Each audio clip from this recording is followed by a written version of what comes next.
weird on camera because he does weird stuff on camera. First things first, my name's Kenneth Bird. My company is ILEG, Infusion Light Energy Gain, Technology Screens. I'm going to tell you something. Our technology is so superior, so amazing, that we have other people that will copy our work. They'll copy our labels, they'll copy our specification sheets, they'll copy our name, they'll copy everything. Which I find interesting for individuals, even as far as trying to make our products. They've tried everything. Heck, we gave a few of them permission to do so, and they couldn't even do it. Couldn't even do it. So for a company, at the end of the day, that's why everybody's figuring like, well, if they're sending you all these things, why are they trying hard to beat you? Because they want to be us. That's what it is. So it comes down to. They want to be us. But they can't. They want to, but they can't.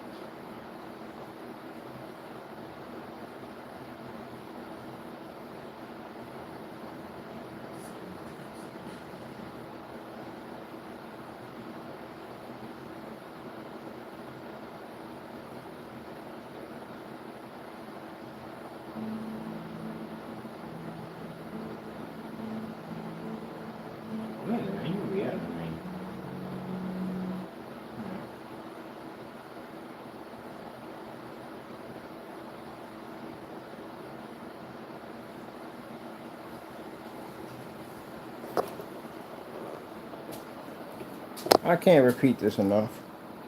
Why in the world did you have my call and have my quasar, my quantum technology you claim you had? Mine, the screen's not in there. The screen's sitting on the floor. That's the screen behind it. That's the black technology right there. That's the screen that was claimed that was so dark it didn't pull up. Man, you better not fail that demonstration. When that paint comes through, you better not fail. I got some very interesting people logging on to watch that one. I'll be back and back it up. So we're adding in some extra lights. For those you don't know, and I'll let you know because you don't know everything that goes on sometimes when I talk. We have a YouTuber, I don't mention his name, goes by the name Crow1176. He's recently changed his name to our name because he wants to be us so badly.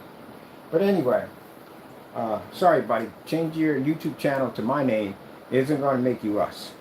Your product still doesn't work. You don't make black technology. We make black technology. You don't make, I don't know what you make at the end of the day.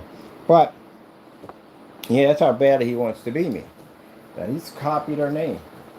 And that's sad, ain't it? Told you. People want to be us. Go to his channel, check it out. You'll see our name up there.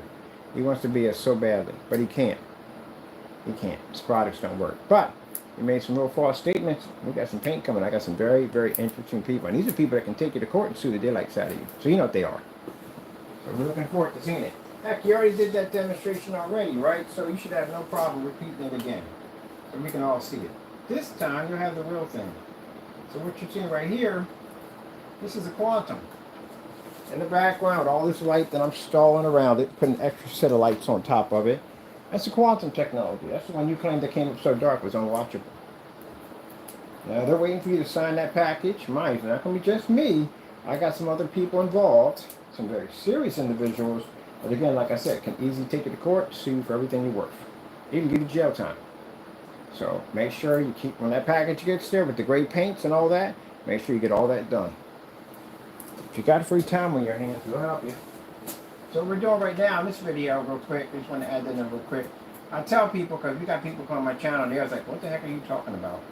And I was like, I got to explain to them exactly what YouTuber and who we're dealing with. They're like, what YouTuber? Who are you talking about? And I was like, oh, that YouTuber right there. So we just add it in the video. Where's the rest of the tabs? I cut a whole bunch of tabs. Oh, these are the tabs right here. So I'm installing extra lights. So you know why? We have them. Why not? I'm not going to sit there and go, oh, I'm not going to install the lights because I'm afraid our screen might wash out. Like, oh, I'm not going to do that screen. Our screen may wash out. We might not be able to do it. No, you got to test and see what your products do. This is 10% technology. Can't be holding this hand in the day. It's got to earn its place. So it's got a plug fuse those lights. Those lights. Gotta put those lights in. That's the problem we got today. When people call themselves making products, they want to stick them in poorly lit environments. No lights in the environment, you know what I mean? Or fake it as much as they possibly can. They don't want to do no testing. Well, you better get up there. We got things to do. We ain't got no time for little attitudes right now. Get up in there. Get up in there. Right up in there. Get in there. What to do? We ain't got time for that. Don't want to stick. Don't want to stay up in there.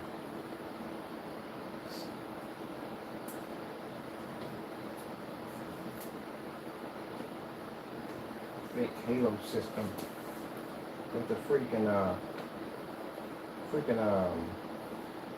cell phone halo system. That is sad. That's one thing I don't like. If I do demonstrations, and I'm doing these extreme demonstrations with all these lighting in the environment, and you call yourself copying me at the end of the day, at least put the same amount of lighting we put in. Turn out the light in the environment and put on a cell phone halo system. That's not the same thing. Sheesh. Half it any chance we get. I'll tell you one thing, if I catch anybody doing those half demonstrations claiming to be us, I'm going to drag you into a courtroom. Now you're going to do it for real. But this time it's going to cost you money. Ever since you got what I have at the end of the day, you do the exact same demonstration we do. For a halo system of light. Grand Canyon. They jump like a small lake or river and go, it's the same thing. No, it's not. Desperate. Desperate. And then, when we come in and we up the ante, you don't never see their video again. They don't ever do it again. Yeah, because you can't do it.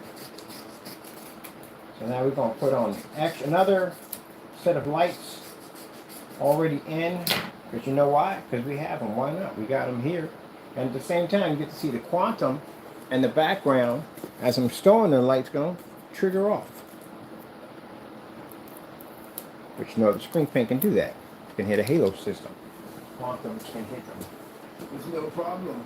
Because they've got that power. There we go. Bam, back in. Hear music in the background. Like, where's that coming from? We must have jumped out for a minute. There we go. Adding more lights. More lights. That means we're up the challenge. Up the challenge. That's what terrifies people about trying to say that they have the same product we do, because we're constantly up in the ante and our stuff. We're constantly doing crazy demonstrations, you know. And I said, now we got to turn that. Well, if you made a statement that you're me, you're going to have to do the same things that we do. Understand how that works? If you're claiming to have the same thing we have, you got to do the same thing we do.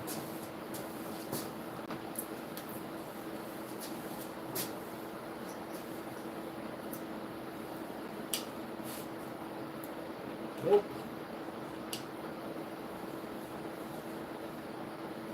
You start doing the crazy demonstrations now, they don't want to do them anymore.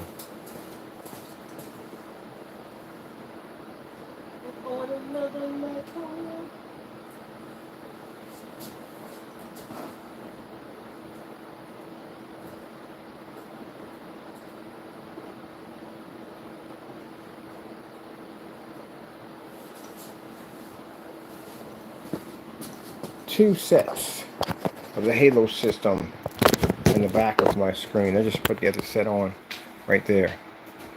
Man, I feel sorry for any of you at the end of the day that we got to take the court over this screen paint. You're going to lose your shirt in there. You know that, right? You're lose your shirt. Surface is right there. That's this technology all around us. So how in the world does that thing become dark in a dark apartment and doesn't read when we got it in a fully lit environment with two halo systems sitting on top of it? Yeah. Buddy, I'm going to tell you right now, when that paint gets there, you better sign for it and you better do the demonstration. If you don't, you're going to look at another extra 30 years on your sentence. And I'm sending that information right over there to that control number. I got people watching you on that one. So when that product gets there, do the demonstration. Just take the bullet, man. You got nothing to lose anyway. For those you don't know, this guy's looking at some serious time, some very serious time. The copyrights alone are going to give him 100 years in jail. So you might just do it. You got nothing to lose anyway. Just do it. You got nothing left. Just do it. I can't wait to see you do it. We're going to look forward. I got some people coming in to watch, to log in on my channel to watch them.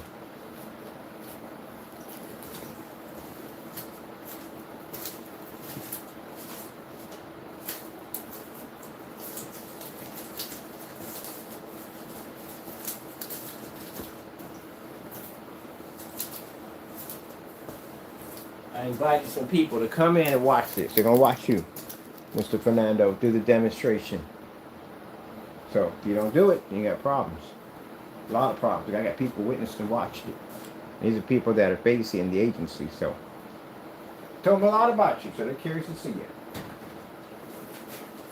If you want to get there doing fake demonstrations on people's products at the end of the day, now you're going to have people that bear witness watching you. So when that product get there, well, you better do what you need to do. Let's see that review. As you said before, you reviewed the product, right? We got the actual video. They got the actual video that you did. You probably deleted it, but you know, doing good. We got the actual copy of the video. So we're going to have to do that demonstration because they're going to ask you in court, why didn't you do it? You had the product, right? You did the review. You said that our product came up that dark, right? What happened? Why didn't you want to do it? Yeah. Better get it done, man. Look, man, it's worse enough that this copyright's going to give you 100 years already for that nonsense. Then everything else. The third, you're going to get 20 years for that cybercrime nonsense. Then an additional 30 years for every time we find that you committed crimes against a company. That's an additional 30. Yeah. So if you think I'm not going to be the only one watching, no, I got some people logging into your channel to watch you. And they're going to document everything. All right then. Giddy up. Till then, I can mess around with the quasar technology for a little bit while we got the dual light system installed in. Put it more power because we got it here. Why not use it? You know what I mean? It's here. I'm not going to sit there and go, oh, we're not going to use it. How much lighting people have in their places that they could be doing demonstrations and all the light. I'll be looking at the videos. They're like, why come you ain't got that light on? Why come that light's not on? How come it's not closer to the window? You can't open up that door. Okay, that's what we're doing. Come on now. Do it right. Don't do it at all. Now you see the difference in this? The way that looks? Yeah, the other one looks much. It's a higher technology.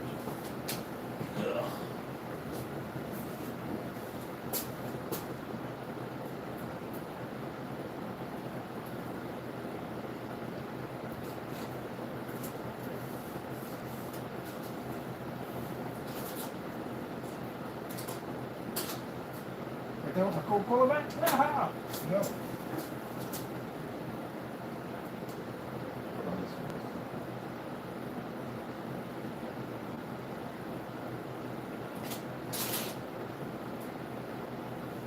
I ran over some.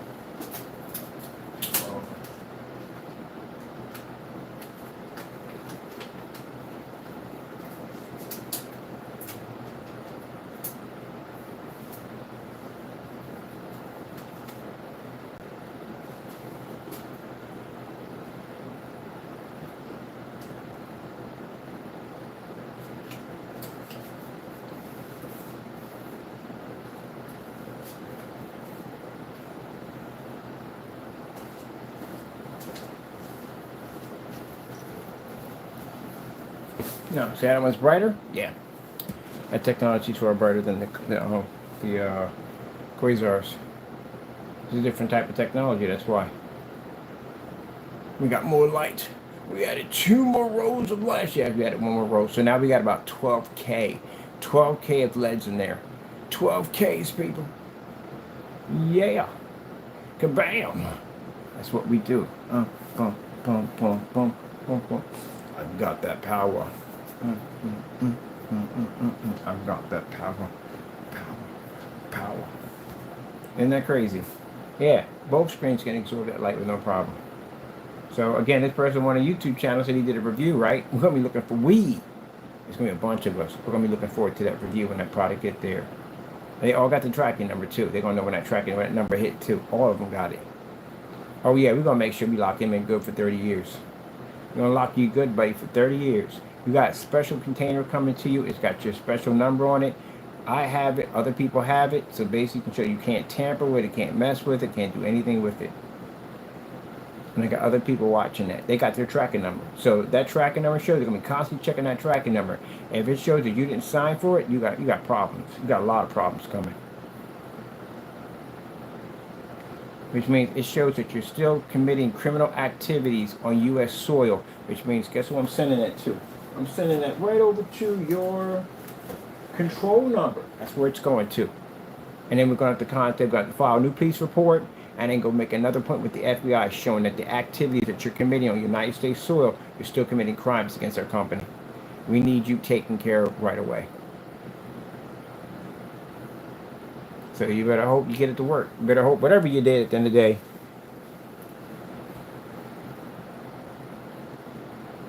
But yeah, that screen's brighter than the one in the back, as you can see. They look more realistic because it's a different form of technology. You're talking about selling no more paint, dude. You got to worry about 30 years. That's what you got to worry about. You ain't got 30 years.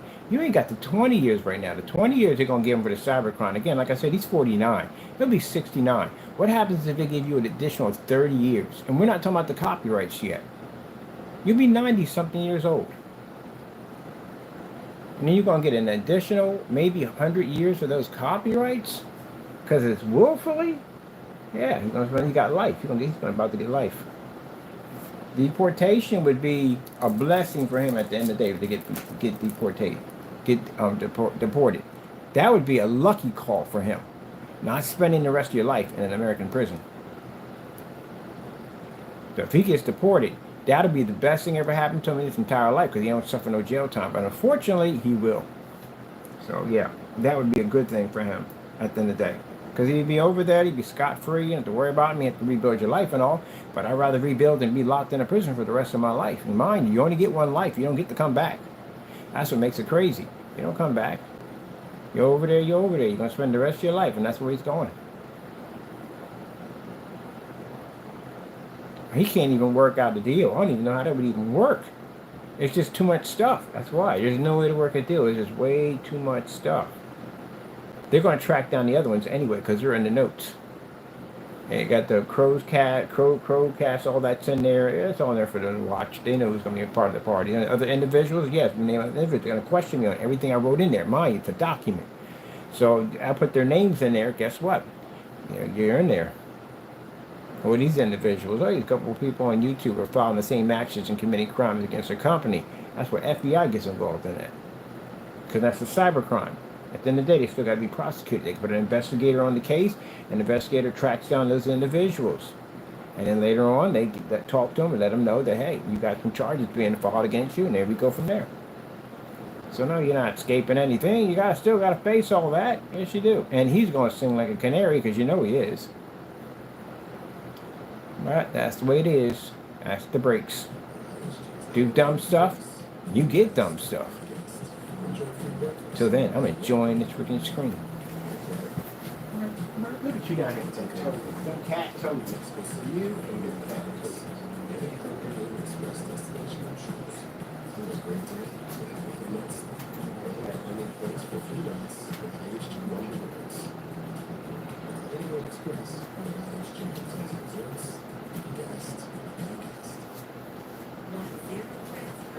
So then I'm enjoying my amazing screen. Bam, 2 sets, 12K of light.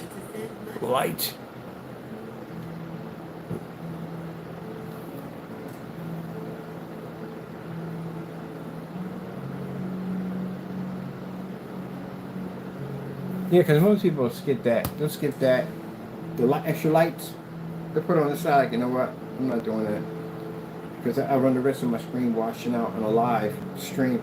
And I'll put those lights in right in the middle of the live stream.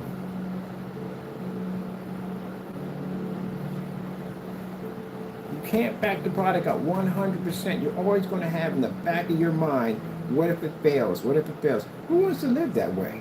Nobody. You should be able to have freedom to turn lights on, do what you want. Have fun on camera. But some people can't. They're nervous. They're scared because they never know when the screen's going to be outed. Because they lie to themselves. And when you lie to yourself, well, that's the worst thing in the world. That's why I like doing stuff right on camera, right in front of you. Bam! Like built that whole balcony called a sunbather. Put that picture up. Who knows? It might not have worked. It's direct sunlight striking a 1,000 lumen screen and projector, traveling through 13 feet to strike another 1,000 lamp, and then basically still pull up. What if it didn't work? Who knows? It was going to work because our technology comes from God. That's why. Either you got faith or you don't have it. That's what it comes down to. Can't do both. You gotta have that faith. Gotta have the faith. Keep in mind, you're gonna have doubt. That's where doubt comes in. You're gonna have doubt, but that's what that Christian boot camp is for. That Christian boot camp makes you a stronger, more powerful Christian. At the end of the day, that you basically have that faith. That faith will get stronger and stronger and stronger. The more and more and more, the more it pushes you through the boot camp, the stronger you become. You can put all kinds of lights in there. Doesn't make a difference, because you know why? It's God's technology. That's why.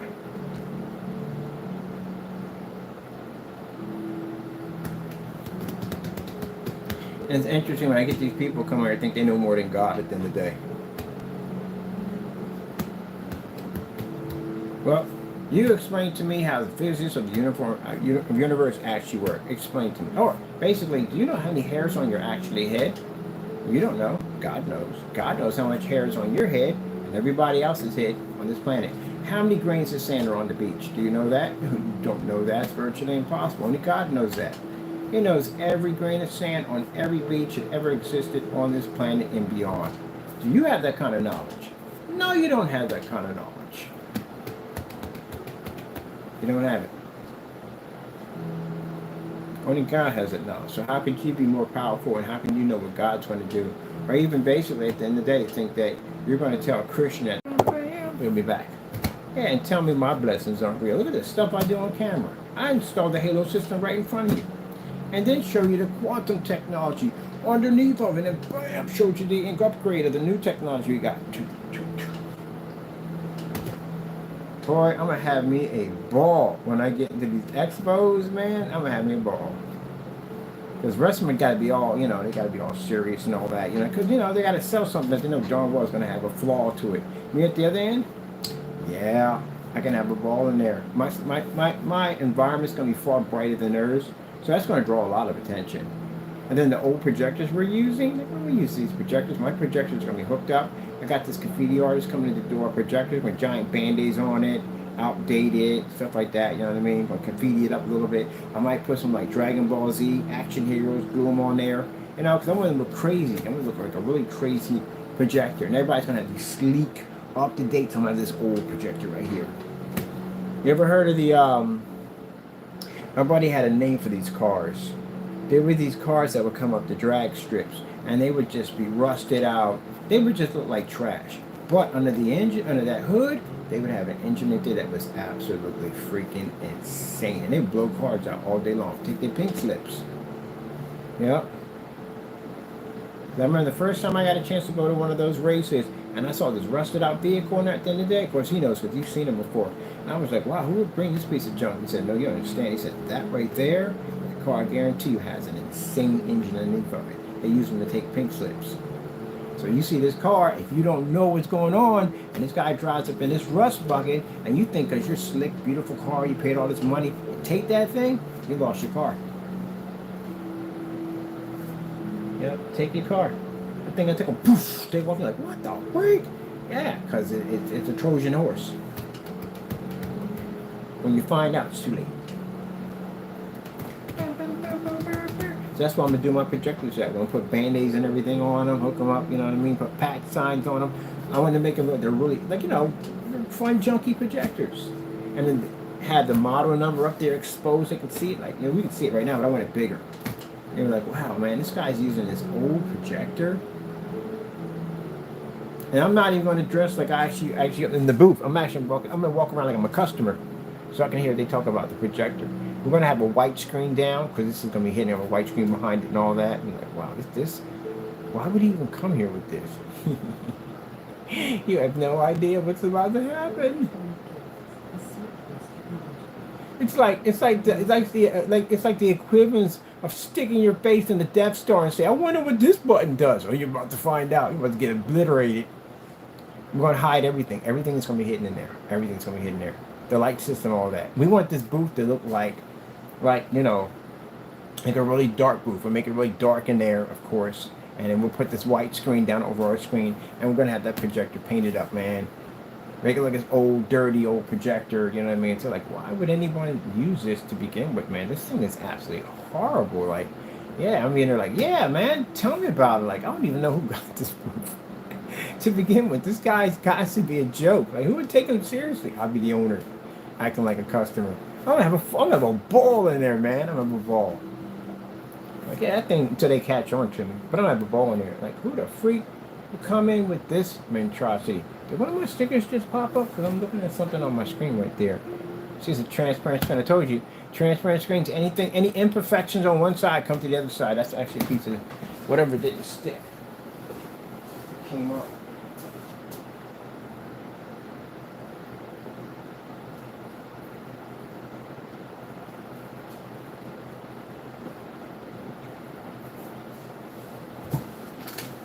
Transfer gotta be clean. If that transfer's not clean when it pushes through, any imperfections on that screen. That's how you know the image is clean when it comes through. Any imperfections gonna push through on the side. But yeah, that's how I was walking around like one of the customers. And I'd be like, yeah, man, why would he set this up? Look at how old the projector is. Wow. Being there cracking jokes over it with him. Like, yeah, man, this guy, man, he didn't know what he was doing. He'd tell me, trust me, he does not know what he's doing. To realize they're talking to the owner the entire time. That they don't recognize me. So I'm kind of like, hey, wait a minute, I know that guy. They're going to catch on sooner or later. But anyway, it's going to be fun. And then later on, they'll see me out there sitting in front of the booth, like, wait a minute, what the freak is going on over here? When we hit that switch, all those lights come on, because this thing is designed to take in all this light. And then we pull this white screen back, and they see that other technology push through. Yeah, they know who we are then. Turn that projector on it. Doosh! Blow their stuff clean out of the water. And I have a warning up there because you know they're going to do it. Do not stick your screen against this technology. But you know they're going to do it. So yeah, all that's going to be recorded. Just to let them know that the booth is recorded, there's cameras in the booth, and let them know that do not stick your screen up against your samples. Oh, this is going to be fun. Like, yeah, who would bring this projector? This projector is a piece of trash. Oh yeah, clearly he doesn't know what he's doing.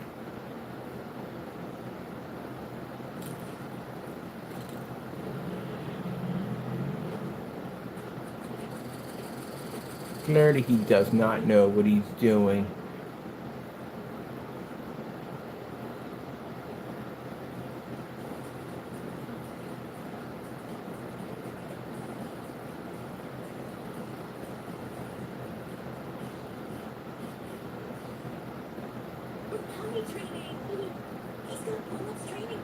No one wants to see all that.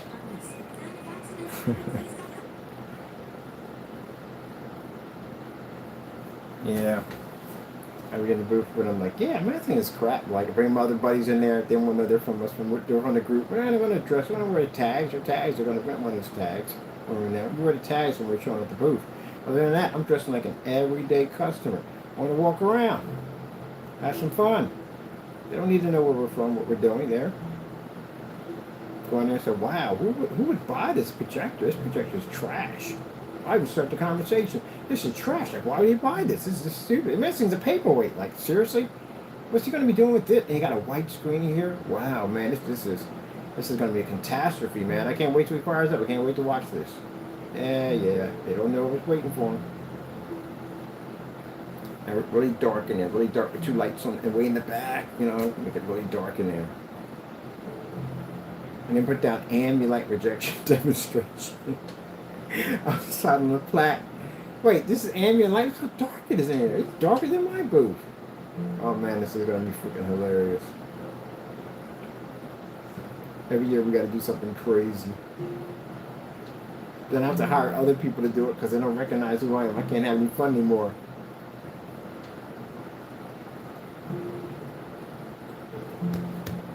That'd be fun. That's why I said, when you have confidence in your product, you can do stuff like that and have fun with it. I can't stand it when I get up here and I start laughing and joking and dancing and having fun. Oh, it drives them nuts at the end of the day. They're like, man, this guy at the end of the day. It ain't bragging, it's God's technology. I'm enjoying my technology. But you're mad. It's just so mad. Why are you so mad? Seriously, why are you so mad? You're mad, but this is how sad a hater is, and I like to say it this way. This is how sad they are. You're mad over somebody else's work. So you wasted that little bit of time being bitter over somebody's work, and mind you, that's time you can never get back. So I stole time from you. For me, every time I show these demonstrations, that extra energy you put in, you do know that's time you won't ever get back, right? I took that time from you. And the more time you put into hating me, the more time I take from you that you can never get back. You wasted that time. You could have took that time and did something productive with it, but you did that. And the fact that I'm having this conversation with you, I'm showing off my technology, so I'm not wasting any time. I'm advertising my technology, put that Halo system in on camera, everybody's watching what it can do. This is productive for me. I'm advertising my technology while I'm telling you that I'm taking your time from you.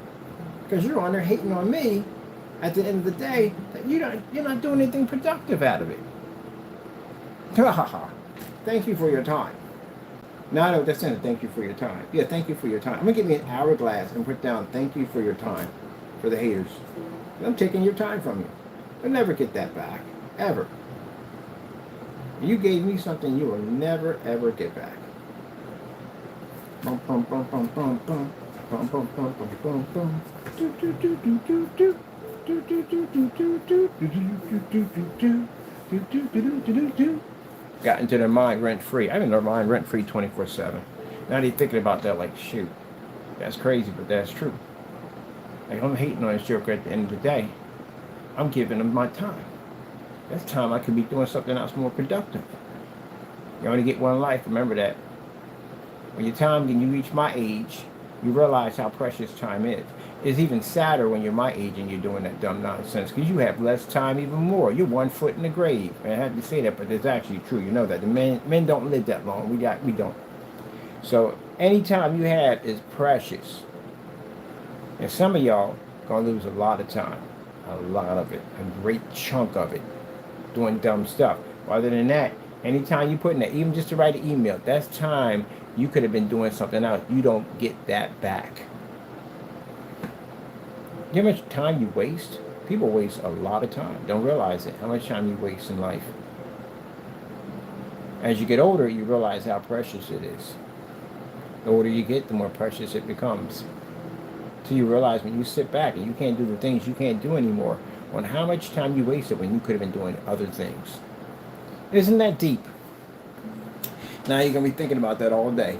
Got in your brain. Should be in there anyway. It's a good thing I'm in there. Give you a reason where you got too much going on in there. That's it. Look at that. Look at that. That's just blowing my mind right now. It's blowing my mind. It is absolutely blowing my mind. You get that Coca-Cola on the other end. Man, them screens we're going to be designing to make the Coca-Cola and advertisement look insane. Yeah.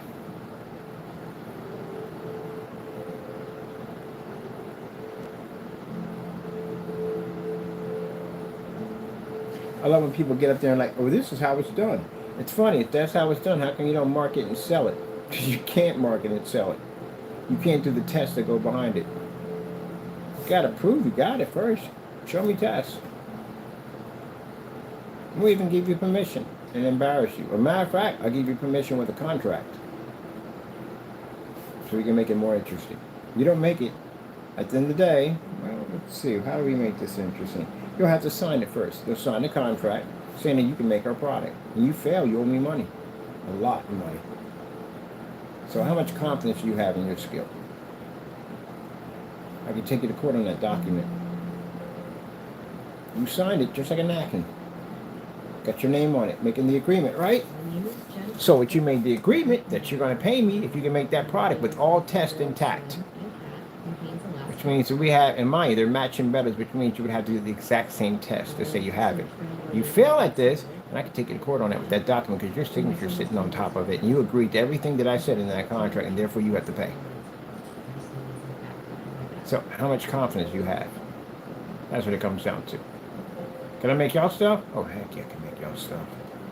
It's easy. Anyone can make it. This is just, there are form sites that you can go to on AVS Forum, Projector Central, anywhere. They will tell you how to make that stuff. It's just black and white paint. That's all it is. Unless it shows something different. It has to show different from the black and white mixture. And the black and white mixture is 1, 2, and 3. That's how many scoops they put in to cause the screen to go dark to light. That's it. You can't beat that. You got a problem on your hands. Now that other guy, Pro HD, I've tested his stuff. His stuff is different. It's way different. I know, I used to make this stuff. It's way different. If I was making product, he probably would have gave me a hard way to go. Because this product is pretty good. Beat the crap out of Crow. I got it right there. You can watch it yourself on YouTube. Watch the review I did on this product. Amazing. Good. Outstanding customer service. None of that nonsense of sending us the wrong paint and trying to scam us on orders and all that stuff. Never had that problem. No cancellations. Nothing from this guy. Did it by the book. And everything he said that product did, it did. More affordable and better than his product. That's why he didn't last on eBay. He was doing too much dirty stuff, and they pulled his account. You can't go back on eBay. He's using eBay for all kinds of reckless stuff. He was going to eBay, and he was putting our company's name in his listing, and that's a violation of eBay. Can't do that. Can't slander other companies with your eBay account. He got hit with a strike for that. Posting our products on his site and trying to sell them for cheaper, you got a strike for that too. And then customers were complaining that his products were coming up matching great paint, and he got another strike. That's why he's on eBay no more. Lost his account.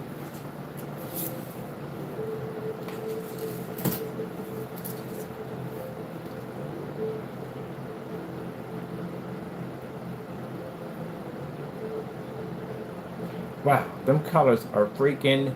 Where's the Coke bottle go? Wait, there's a Coke bottle in there, right? There's a soda bottle in there somewhere. Oh, it's right over in there. Can you see it? It's right there. Man, I'm telling you, this stuff is going to be amazing. I can't wait. And right now, I guarantee you, he is ranting on his channel right now. He's got to be ranting. This technology right here, he has got to be ranting. When we start developing stuff that is insane, like anytime you see anything ranting, doing fake demonstrations on, that's a product he's afraid of. It's a telltale on him. No, Fernand, we will never send you that. You're not worthy of this. You'll never. You want it, you buy it. Well, that's, forget about it. That's the last thing you need to be thinking about. But you need to be thinking about who's going to come to that front door pretty soon. That's what he needs to worry about.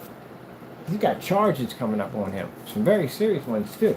So he may need to be worrying about what's coming to that door, what might be coming up to his job. That's what he got to worry about.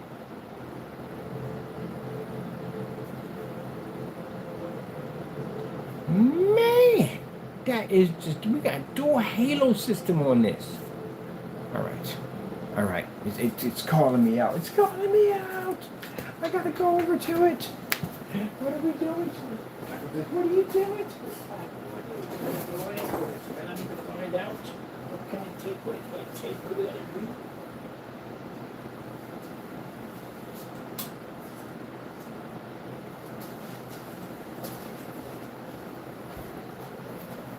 We dropped the light on it. We got the light on it. Ugh. You see the crazy stuff we do on a daily basis? Look at this. Boom! Boom! That's what we do. Boom! When we sit there and tell you we have the most powerful gain, we do not joke when we do that. We back it up 100%. Other than that stupid gain range, dumb nonsense. Dumbest thing I've ever heard in my entire life. Gain range. More like deranged gain. That's what it is. See that? Just gotta say this real quick. Partay's PSP products. Joke. Definitely a joke. Definitely a joke. You didn't last that long, did you? You didn't last that long. As usual, because the whole entire time we got a track record of crushing this guy. He'll open up his site, shut it down. Open up his site, shut it down. Open up his site, shut it down. We go buy stuff from him, he returned the money. Try to sit on the money, contact the PayPal, lost the claim. order more stuff from him. Got rid of 12 million people out of the state of Pennsylvania because he's afraid to ship the product over. This has always been with him. Constantly just canceling out. Make up the dumbest stuff I ever heard in my entire life. That goopity-goo nonsense. Cancel that, got rid of that. You know why I got rid of it? Because he made some statement on it saying that that the reason why there was so much water in the paint that it worked as a delivery system. Yeah, buddy, I actually literally had that on a recording. You actually making that statement, saying it works as a delivery system and it keeps the paint from evaporating. You got like 16 ounces of water, 16 ounces of paint, but you charging people for like 32 ounces of paint with most of this water. And then tell people when it gets to it's going to be a separation. No, duh, it's going to be a separation. Or because of freaking the polymers and all that. Man, speak English like the rest of us. Bottom line is, it's going to separate because water is not supposed to be in there to begin with. That's why. But you put the water in there to give it a thin, light coating because you kept saying it's not a paint. It's not a paint. It's a skin light coating. Now it's paint with a whole bunch of water in it. That's what it is. We call it watercolors. But anyway, got on camera and said that I never said anything live right on camera. Really? I never said anything about 5 different containers. How else are you going to ship it, Einstein? How are you going to ship out a paint that's multiple colors? You can't ship it in one container. That's one magic container at the end of the day. I would like to know where you get those at. But no, you have to ship it in multiple different containers. Because if not, you get something called cross-contamination where the paint mixes together and alters and changes. That's where that works. It would have to be more than one container. I never said anything about Vaseline and oil. Oh my goodness. So you're lucky we didn't go to court on that nonsense, but chances are we probably will. Vaseline, yeah, so I got a video showing on his page. Literally pulled up his YouTube channel where it clearly says use body gel. You know what's in body gel? Oil. That's what's in body gel. Oil. You know, oil does when it gets in paint, causes it to separate. Gives it this oil-like texture to it. Rollers don't spin. It pushes paint all over the place. Yeah, that's what happened in other nonsense, like goopity-goo. 5 applications. You painted 5 applications on a surface to then do what? Did any of the other previous surfaces change anything about the screen's appearance or way it reacted in the environment? No, you were just literally painting over a surface 5 times for some dumb nonsense. Useless instructions, as always. He didn't even follow his instructions correctly. He missed most of the instructions that he put out there. I pointed them out. Detail on camera. What was the other one? Oh, if you paint the screen a 5th time, it gets slightly brighter.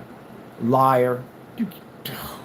My goodness. Did you show us any demonstrations of that? I've requested that multiple times, never got that one. Then he comes back in with this other Parte Premium PSP nonsense, and now it has a range gain on it, on a gain that doesn't even exist. We call this paint AKA Parte's retina burners. Because, yeah, if you got a gain that high, your retinas are getting burned. Everybody's coming out there looking like freaking, what do you call the guy name? Raiden. Your eyes going to be white. All you're going to hear in the background is, finish him, dun dun dun, Kula wins, flawless victory. That's literally what you're going to hear. Because it's virtually impossible to have a gain literally that high on the screen. Again, fake. What other one he had? Oh, rear projection. It has rear capability. That's it. That's all you have on there. There's supposed to be multiple things on there about why and this and that and the other type of projectors, environments, and so forth and so forth. And testing need to be done before you do rear. Forget it. We don't know what he's talking about on that. Gain range.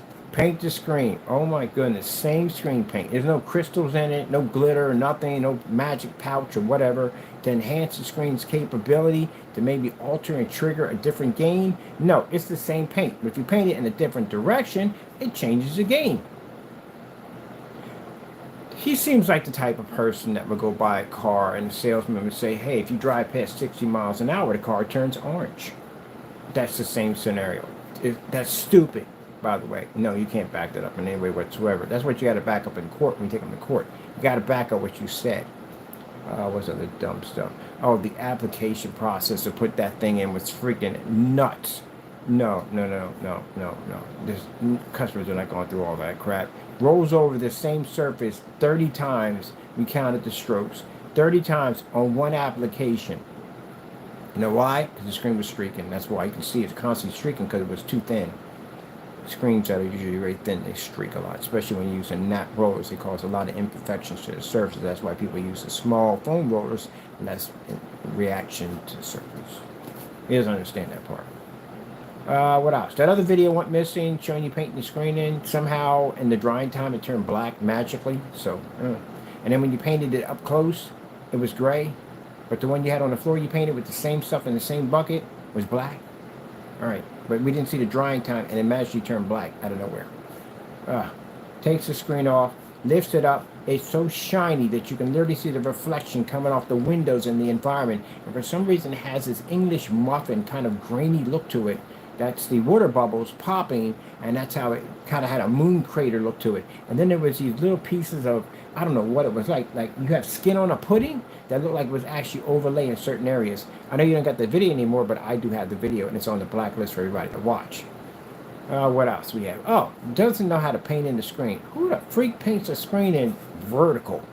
You have any idea the headache of painting the screen in this way? You see the size of my freaking screens in here? That's how big these things are. You know how a headache would be if I had to paint the screen this way? That means I would have to climb up on a ladder, and I would have to take one hand, because the other hand ain't going, or I'm going with the screen. And I would have to roll it back and forth and back and forth. And people paint this way. No one paints this way on a projection screen. You go to any form site and they have a thing on how to paint a screen correctly. No one goes this way. But he came out there and said, but that's the way you have to do it, so and so and so. Oh my goodness. I bet you're a Karen. I bet you 100% you've got to be a Karen.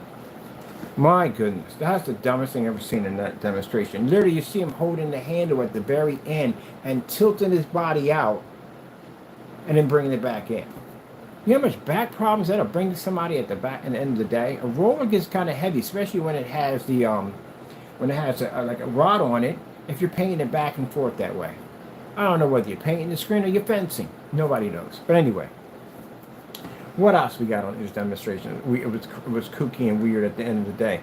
Yeah, pour the paint down and a line approximately 3 inches. That is not going to happen. Calling yourself Mr. Laws of Philosophy and Physics at the end of the day, you do know something that's extremely thin, like water, and you were to pour it down, it's going to expand. It's automatically going to expand. So you would never be able to get approximately a line of paint at around 3 inches wide. That'd be impossible because the paint's thinner. Now, if it was thicker, much like cement, this would be a better possibility of happening because the spread is not going to be as much as you would have if it was actually thinner. Thinner paints probably have imperfection issues, which means anything you have on the wall, any imperfections, anything you have on if you're painting over wood or different surfaces will definitely show that image pushing right through because they don't have a way to mask it because it's not thick enough. You know, like when people use spackle to cover over a hole in the wall. Imagine if that spackle was like water. What are the chances of you covering the hole in the wall? Gee, seriously. Man, I got a funny feeling that either he has dementia or he has delusion of grandeur. Something's kicking in there, but it ain't right. And you can get mad about that, buddy, but come on, the things you said. I got your site on form sites. We copied it just in case he deletes the site. We got it, and people read through his specification, they're like, oh, heck no. He doesn't know what he's doing. You don't know what you're doing. There's no information on your site. Your specification sheet's way too short. Surface, I think he has on there for surface. That stuff is not painted to wood surface. Not at all. And then he advises you to paint the surface black first before you use this coating. You know why? If your screen's black, why are you painting it black? And you said you use less paint. How does it even work? If I'm painting in a 100-inch screen, wouldn't I have to paint in another 100-inch screen to cover the previous 100-inch screen? That's like saying paint in a 100-inch screen and you only have to use enough to paint a 50-inch screen over a screen you painted that was 100 inches. You'd be missing part of the screen. You're not using less paint, you're using the same amount of paint. If I paint this 160 inches with gray paint, I got to paint enough paint to cover 160 inches. How am I using less paint? It's the same amount of paint. That doesn't make any sense. Do you ever think about that when you talk sometimes? The other one, he wanted you to paint the surface black first. You know why? Because his product comes up in gray. And if you did it in black, he claimed it was black. If you did it in black, why would you be priming the surface to be black? It doesn't make any sense. Unless it comes up in gray and it shows all the imperfections of maybe the other screen pushing through like the other one did. The screen was like a light gray underneath of it and you kept seeing these little white spots popping up because that was the previous primer on the other end that would not basically cover, or the other screen wouldn't cover the primer. That's why I advise you to paint it the same color. Like if it's black, and if it's gonna paint's gonna be that weak, where it's gonna separate and show what's on the other side, then you paint it black so you can cover it up. You use less paint because you have to keep going back over top of it to cover something that won't cover. Gee whiz, everybody picked that up on the forum site. You guys are freaking scam artists. And if you want to sit there and say, hey, you call me a scammer, I'm going to sue you, knock yourself out. Because I can't wait to get you in a courtroom so you can explain to all of us what the heck this gain range exists. And half the stuff you have on your site that you can't back up. So go ahead, open up that Pandora's box. I guarantee you won't close it. You can't close it. Not all the money in the world will be to close that box. Nope. So that's the reason why, if you notice, he's never got a lawyer. Nothing came here at all whatsoever. I even asked him at the end of the day, hey, look, do me a favor. Get a lawyer. You got 3 days to get a lawyer to me. Nothing. Nothing at all. Not a thing. Nothing. Because he's a fraud. That's why. He ever had the nerve to say something on camera? No, he sent me some dumb email talking about, yeah, if you mention my name and this, that, and the other, and I got enough money. Good. You told me you got enough money, right? We're suing you anyway for millions of dollars. So good. That'll be good. That's good to know. I got an email from you claiming how much money you have. So if you claim you're broke, we got an email. You brag about how much money you got. Good. That'll work. Get ready to use the shirt, Mr. Rogers. And it's not going to be the kind of neighborhood you're going to like you're about to go to. And you know, usually the older ones pretty much plead the same nonsense. I'm too old to go to prison. I won't be able to handle it. The stress will kill me. I can't deal with it. I got a bad heart. I got health issues. I got something called an infirmary, which means you're still going at the end of the day. You'll just be in the infirmary. That's where you'll be at. You're still going to stand time. Because then if you get a year in there, right, you did commit fraud against my company, right? You did make statements on a YouTube channel stating that we canceled, and then turned around and followed behind these statements by saying the reason why we canceled because we're scammers and so on and so on and so. So you did lie about me. You said something that wasn't true, right? So that's considered fraud against my company. That's a cybercrime because you did it online, social media. So guess what that means? Guess what? We can get you some jail time for that. As I said before, say he doesn't get the 30 year due. There we go, we're back. 1 year in the system is a nightmare, so you know that. I love when people sit there and say it's never been in the system before. We sit there and go, oh, we just got a year? Yeah, you don't know what a year in the system will do to you. A month in the system will do to you. It's a rapid change, extremely fast. A day. You can be killed in a day now. A day. Bump into the wrong person, look at the wrong person the wrong way, somebody approach it. Yeah. Yeah. Roughly 5 days in, yeah, definitely someone's already hunting you down. So, you know, you get people that mad say, oh, they only got a year. They might not make it the year. They might not even make it that day. They might not even make it in 2 days in there. Because everybody knows everybody in there. And they know when fresh fish come through. That's when they know. They're going to know. They're going to look at you. If you got all these tattoos on you, then you're worried about rivals that might try to get you. But then again, you got backup because you got your own people in there. There's a number of things, you know what I mean? Who you connected to, your tattoos pretty much tell everything about you. If you're coming in there fresh with no tattoos on you, that means basically you might be unclaimed territory. So there's a lot of things will pop up on there.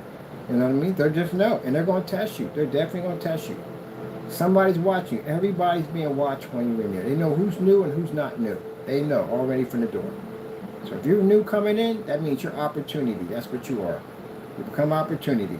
You might have clean books. Somebody might have dirty books. They can't put something on the books. They own restitution, and they can't put nothing on the books. They can use your books to transfer what they need to do at the end of the day. Yep, your opportunity. Unless you show that you're not opportunity, which means you're going to have to put up and rumble. You rumble, you're a fighter. You can get yours in at the end of the day. You'll be hired by somebody else. They'll bring you on board because you're a good fighter. They can use you. You got a skill level they can use. Other than that, yeah, they know who you are. And they're going to try to they're going to test you. Everybody in that place is going to test you, see if they can take from you. It's just opportunity. And they don't realize that. People understand. They say, oh, we just got a year, we got 6 months, you got 3 months. You have no idea what goes on in that timeline. Your first day in, somebody's always looking to take something off your plate. If somebody walks over and they take something off your plate and they eat it in front of you and you don't do anything, they're going to do it every single day. And not only going to do it every single day, everybody else is going to do it. Then the jokers are getting fights with each other on who owns you. Yep. So you better be able to beat the crap out of somebody. So yeah, you'll learn. And some people sitting there saying, it could happen in the holding cell. Yeah, fights break out in the holding cell. I've seen it happen all the time in holding cells. People getting fights in there too. You get a jerk that'll come. You think that's a people think that's a joke. They think that's when you see somebody in the holding cell and none of that stuff pops off. The guard, they're not there half the time. They'll walk by the cell every once in a while. They're not there long enough. Anything can pop off in there. Fights used to break off in there all the time. If somebody knows somebody from around the way, they recognize whatever, argument break over a spot, a seat, anywhere, anything will pop off in there. If some of you sitting down on the bench and somebody tell you to get up and you get up and you sit somewhere else, they transfer to the same unit you're at, it's going to get out that you're a punk because you gave up your seat. If you understand, somebody's standing over top of you and you're sitting down, you got the advantage point. You know the private area is right there in the face, right? You know, at the end of the day, but some people don't want to strike. But at the end of the day, they're worried about the consequences or whatever, what happens after. They ain't getting up after that. There's no way in the world he's getting up after that. But the people don't do it because they're afraid. They're afraid to put that strike in. So they'll get up. You train, you know what you're doing. You can get up and walk away, turn around and kick them right in the back, right into the wall. But, you know, people don't know about that. I'm not going to tell you the rest of the stuff that can go on or what you can do, but you're not trained for that. You're not trained for that. Some people get up and they're trained just to be funny because they know at the end of the day, your back is turned. The minute you stand at somebody and they turn their back, you're trying to strike you, you're done. You go for your back, legs, kneecaps, all that stuff. But you're sitting right in front of you. If you're not trained, you're sitting right in front of you. The private area is right in your face. Just hit it. What was that? What was that too? That bend over and tie your shoelaces when somebody's talking trash to you. And when you get up, you come up and you turn your body, uppercut, catch them right up in their private areas. But you want to twist your body at the same time and put that force into it. Get right up underneath of them. Yeah, that's the end of that. There's a friend of mine, there's a guy in school bullying her. She was 15. I said, yeah, no, next time you get over top of you, you tie your shoelaces, and when you get right up underneath him, you take that fist and you go right up underneath of him. And you make sure you turn your body at the same time when you push up. You're going to rise up with it. And you try and put his head, take his head off. But he didn't do it anymore after that. He didn't bully her anymore. He might have become a woman. But anyway, that's the its own. But people don't think about that. Somebody grabs you. You know, there's so many ways that you could break someone's arm if you know what you're doing when somebody grabs you. They don't think about it. I watch people get grabbed all the time. And then they pat it. They grab their arm. Big mistake. Grab their arm. So many ways to get out of that one. But if you don't know, you don't know. That's what it's about. You don't know, you don't know. Somebody grabs you on the neck. Easy to get away around that. Oh, so easy to get around that. So many ways to get around it. It's not even funny.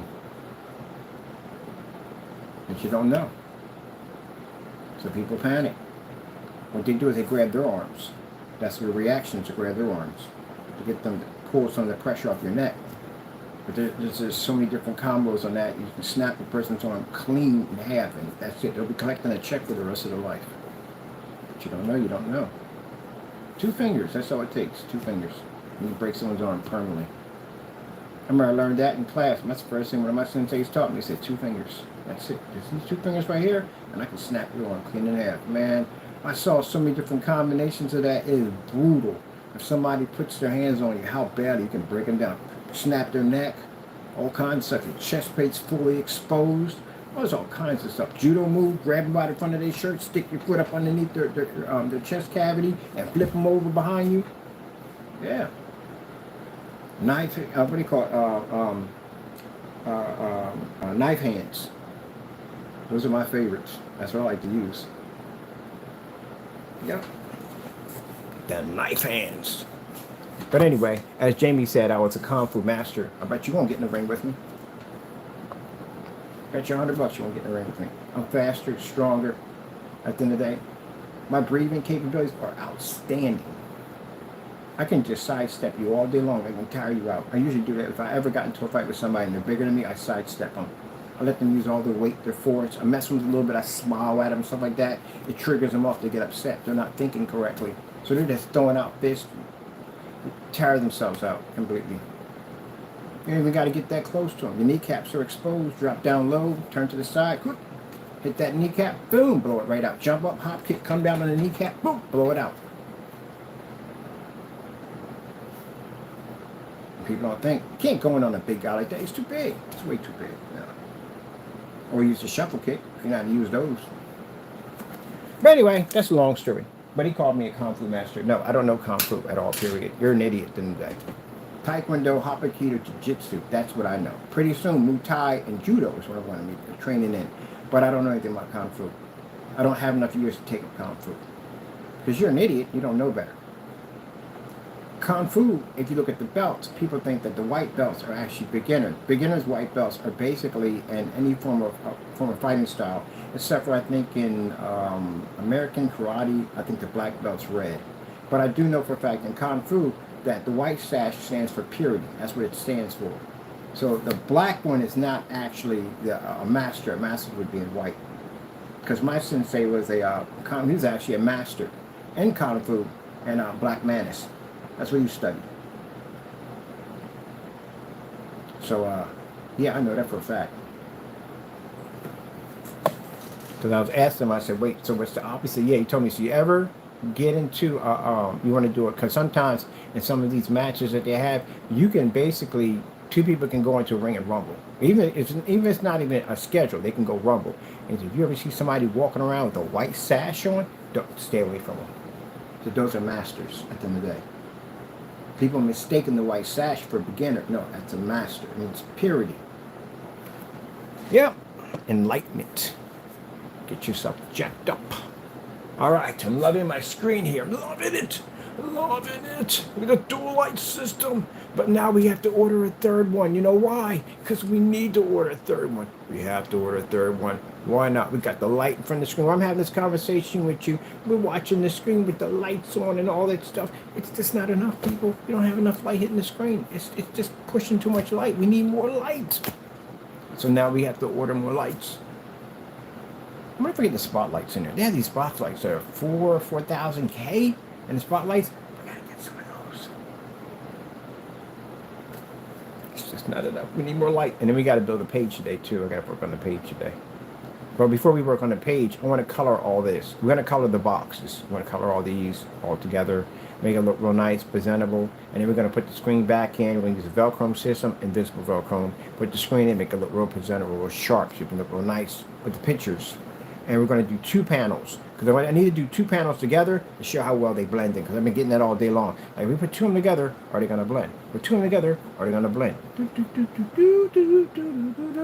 So we got to do that one. We're going to put 2 sides. So instead of doing it this way, to be too long, we're going to do them standing up. Which would be 24 by 24, which would be 48 by 48. No, you're wrong on that. It'd be 72. That's what it'd be. Oh, yeah, it would be. It would be 72. Or 36 and 36 is 72. Yeah. All right, people. So that's what I'm going to build next. But until then, I want to check out the city line. Let me see. We got microphones hooked over here? We do not have microphones hooked over here. Why don't we have microphones over there? What I teach ladies at. That's what I teach. It's a basic. The police do it. You know, the police study judo, right? They do. They know some form of judo. They do. They use that 2 hand to bend your hand back. Yeah, that's what it is. It's the same thing. But there's a way to get out of that, too. There's definitely a way to get out of that. People think because they're bent over, you can't do anything. You got feet, don't you, at the end of the day? And if you don't know how to use them, you don't know how to use them. There's a way to get out of that.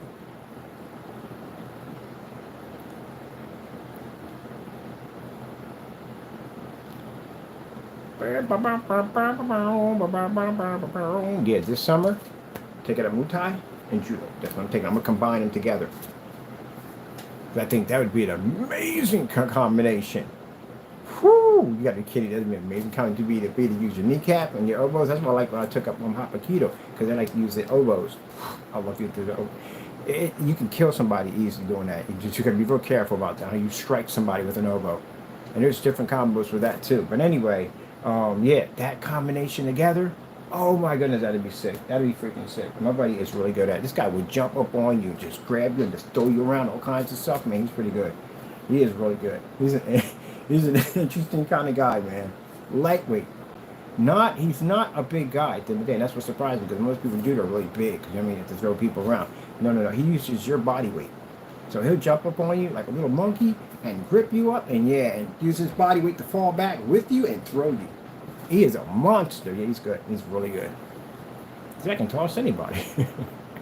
Yes, you can use your own body weight against you in a different way.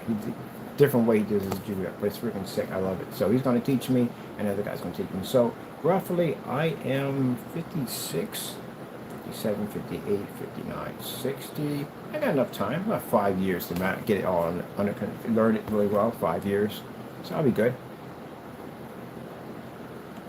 All right, loving the fishies. Oh, we got to get something darker in here, like Luigi with the squeegee. Gee whiz, I got that stuck in my head forever.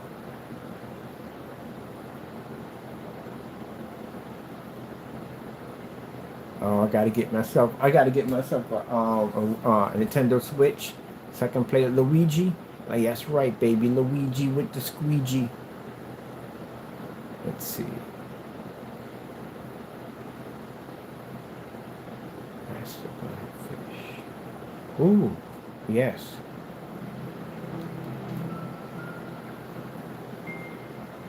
Infinity. Hey, we had the technology on Infinity. So we got it started off with the nudity.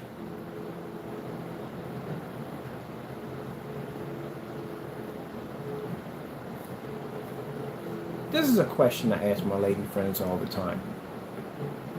The stuff you guys were on the beach, are you freaking kidding me? That stuff is like too revealing. It's just way too much stuff, man. Way too much. Don't get that part. Like, why would you even wear something that shows off that much of your skin?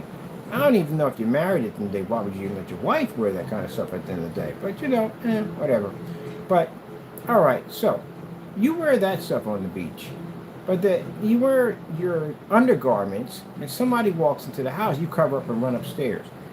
I don't get it. This is the part I don't get. Aren't you showing more at the beach? With all these strangers around you, they're seeing more of you at the beach, but yet you walk in the house and you're on your undergarment and you run upstairs. Hear me out? It just doesn't make any sense. And I have friends of mine, and I'll ask them that question, and they'll be like, you know what?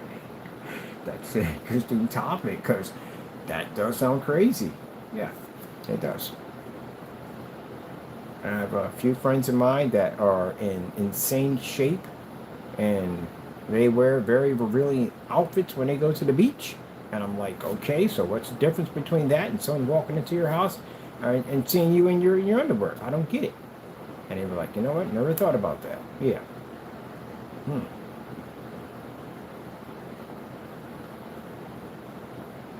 Can't you just wear something decent? Just basically, I mean, okay, so some women wear the shorts. It's a beautiful outfit. Like, you really got to show off all that. And then for guys to sit back and say, well, I don't see anything wrong with it. I want to see that. But that's somebody's wife at the end of the day. And then again, you're a husband. You're letting, no, forget it. I don't even want to know. I'm done. I don't do beaches anyway. I'm done. I don't understand it. I don't. Now, people dress nice. You can join the beach and dress nice. But all that, kind of wish it was back to the 1920s. Not for me, because my race in the 1920s would have been jacked up. But 1920s, you couldn't wear that stuff on the beach. I mean, women couldn't show any skin at all, period. They had to wear the boots that came all the way up, and they had to wear these long john setups. Yeah, that's what they wore. They wore hats and all that stuff. Yeah, they couldn't show anything. Ooh, you're showing your ankles. I tease my sister all the time. You're showing your ankles. How dare you show your ankles? Ooh. Yeah, it was the time you were not. That's why in the Wild West you see women wearing boots and stuff. You weren't supposed to show your ankles. I don't get that. I don't get it.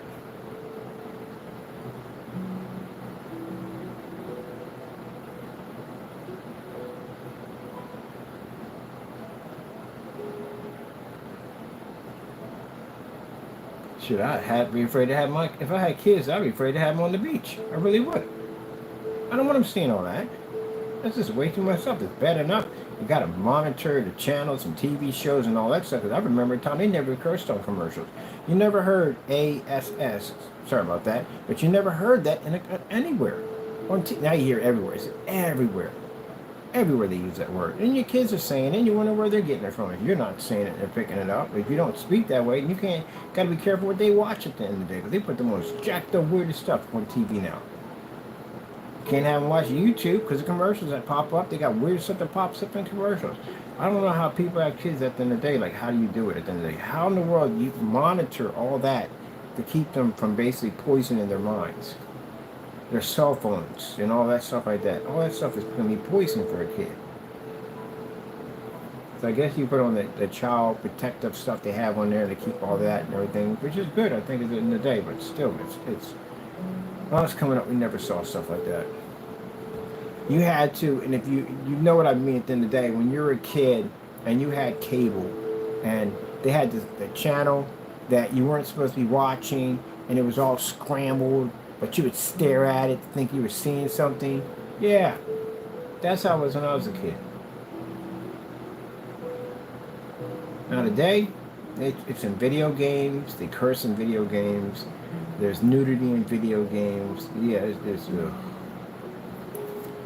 I'd have kids at the end of the day. I'd be terrified.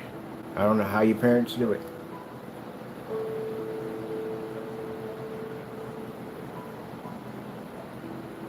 Give you credit there. That's a lot of work. Monitoring everything your kids watch and everything. You have to. The world's corrupt. That water is green.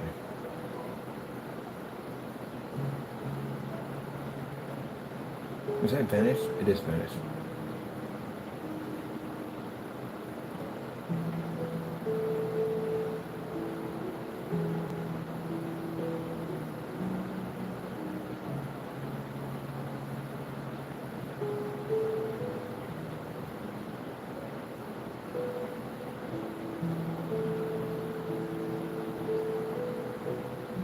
This isn't really a demonstration, it's just me talking. That's basically about it. Showing up the screen, that's basically about it. Usually when I do these things where I'm doing some kind of crazy installment, whatever, it's just when I'm doing this to begin with. In my mind, I'm thinking right now that Gundams, giant robots. Do they start off to be giant robots? Maybe they were just giant machines used to basically repair and design buildings and cities. It would be easier for something like that to build an entire city if you had bunches of them. Or what if they decided in the end, like, hey, we could turn these into weapons, and then turn around and now they have Gundams. Yeah. Like, what happens if outer space was all white and the stars were black?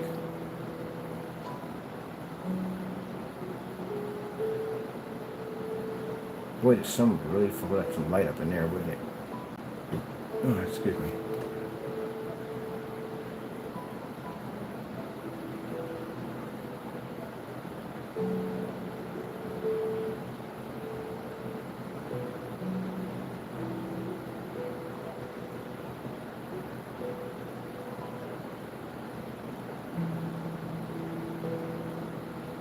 Is that algae?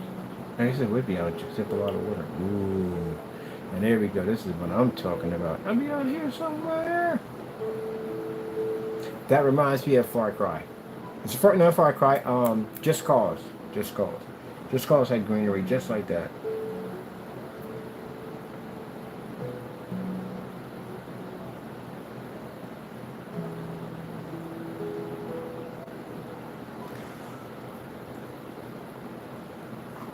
There's nothing but countryside on the other side.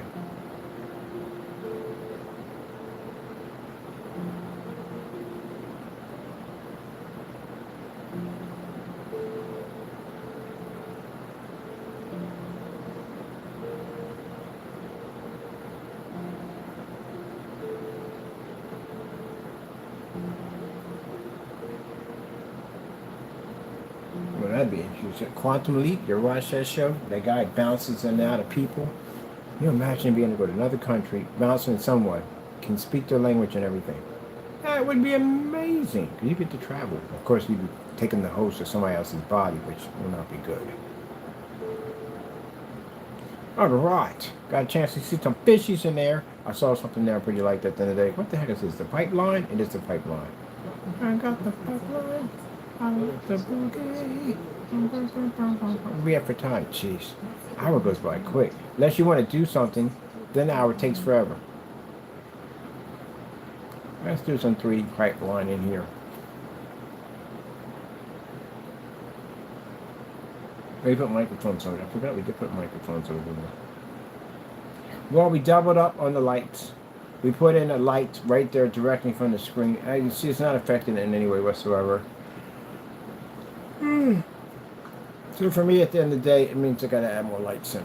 Because I'm serious how much lights I'm gonna be to take. Like, I'm gonna have to get a mag strip of freaking USB lights and just line them all in there. Because it means to widen the box to add more lights into it. I'm curious how many lights it would take to flush it.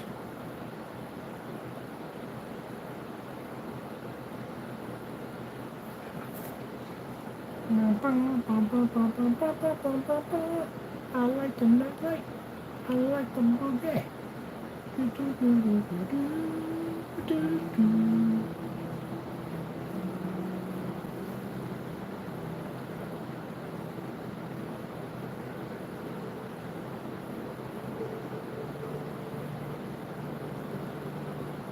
Oh. Yeah. I'm gonna have to get my lights.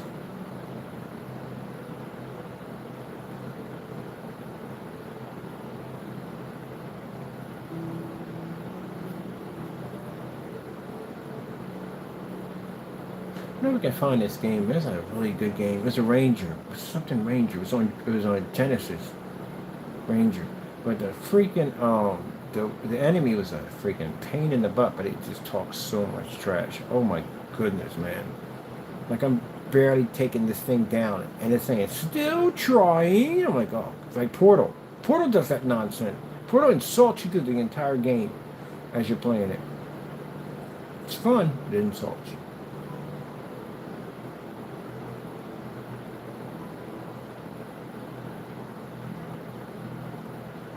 Beautiful colors. This is all being pushed underwater and it's recorded.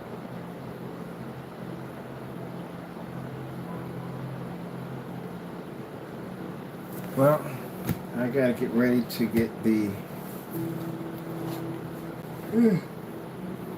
I gotta build a show page on here, showcase page, and I gotta make the dummy labels and all that stuff. I gotta get around to doing that.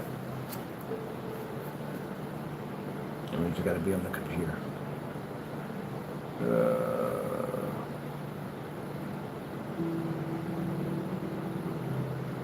Well, the show page should be finished. Get it done. Get it knocked out. I'm gonna put all the information on it, and that way I can uplink. When people ask questions, I can just send a link to the whole show page and send it over to you, which makes it so much easier.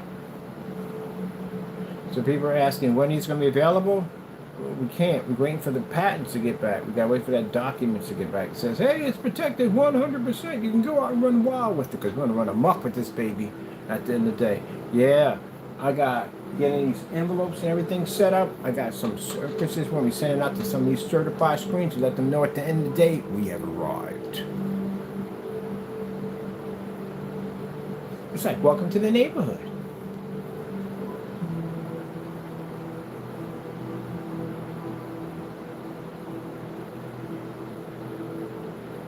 So yeah, I'm sending out these samples to all the big companies. So you're a big company out there, you're going to get one of these screen samples, let you know that we have arrived. Like, what's the Fifth Element, the planet? It says, I am among you. Think of it as a giant planet. But in this one, we don't die.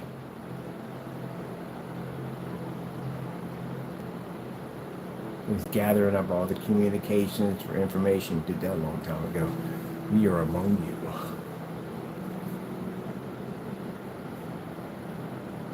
Oh, man, they got a lot of these cool things out. What the heck is this? Oh, we got to do this one. We got to do this one. This is pretty cool. I want to do more gaming on this. I can't wait to get the gaming part done. The gaming part done, I think I'm going to be devoting more time into the gaming because the gaming on here looks freaking sick. Got a Coke bottle there. So we're going to have these square box tall screens, and they're going to be for dropping your products into, and then you can project your map and advertise right through your beverages or whatever you're basically displaying. So we do a couple of things. We're gonna put a Dragon Ball Z action figure there, make him Super Saiyan with the whole thing blazing around him. We're gonna do a lot of cool stuff with it.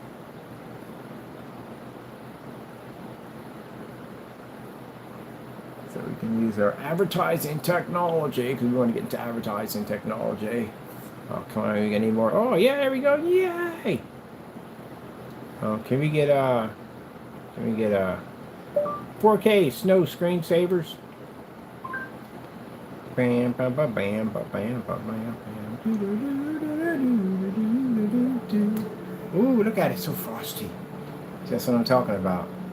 You can put lights in your display, or add tech to your window, or lights in your display. So imagine this being ad tech. You're looking at it from the opposite side. What's ad tech does? You can have your Coca-Cola beverages right up there in the window with these nice big lights around it, and just have snow falling on your beverages. Can you imagine this in the summertime, and you got a bar and you're serving ice cold beer?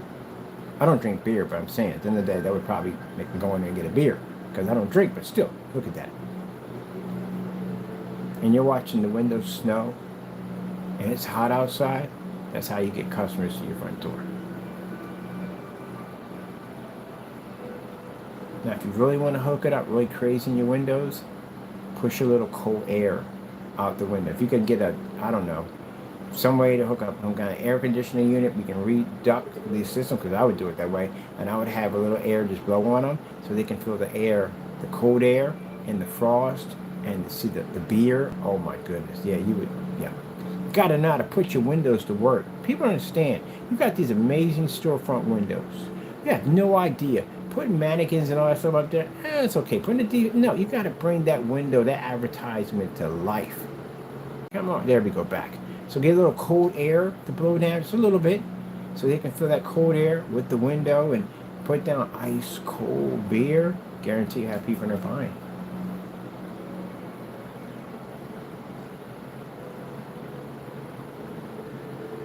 That can be your selling sodas. I've been buying a soda from you.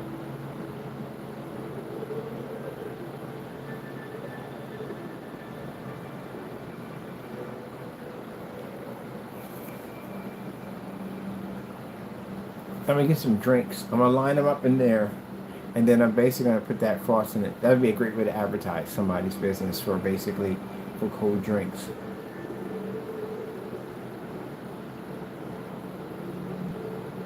You can buy fake foods too, by the way. I looked at buying fake foods and stuff.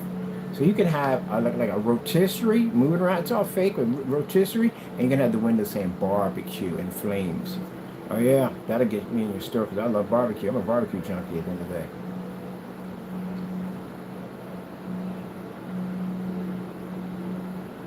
I'm hoping this is freaking amazing. I freaking love it. So many things we're going to use this technology for.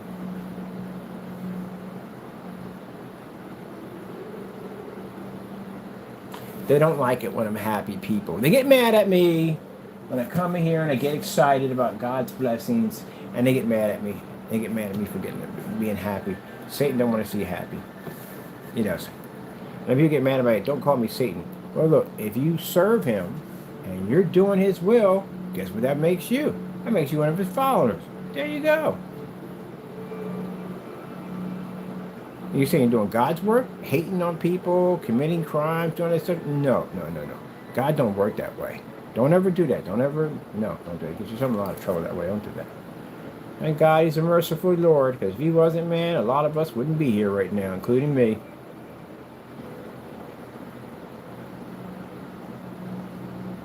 And people don't understand when they sit there and say that at the end of the day that God's not merciful. Are you kidding me?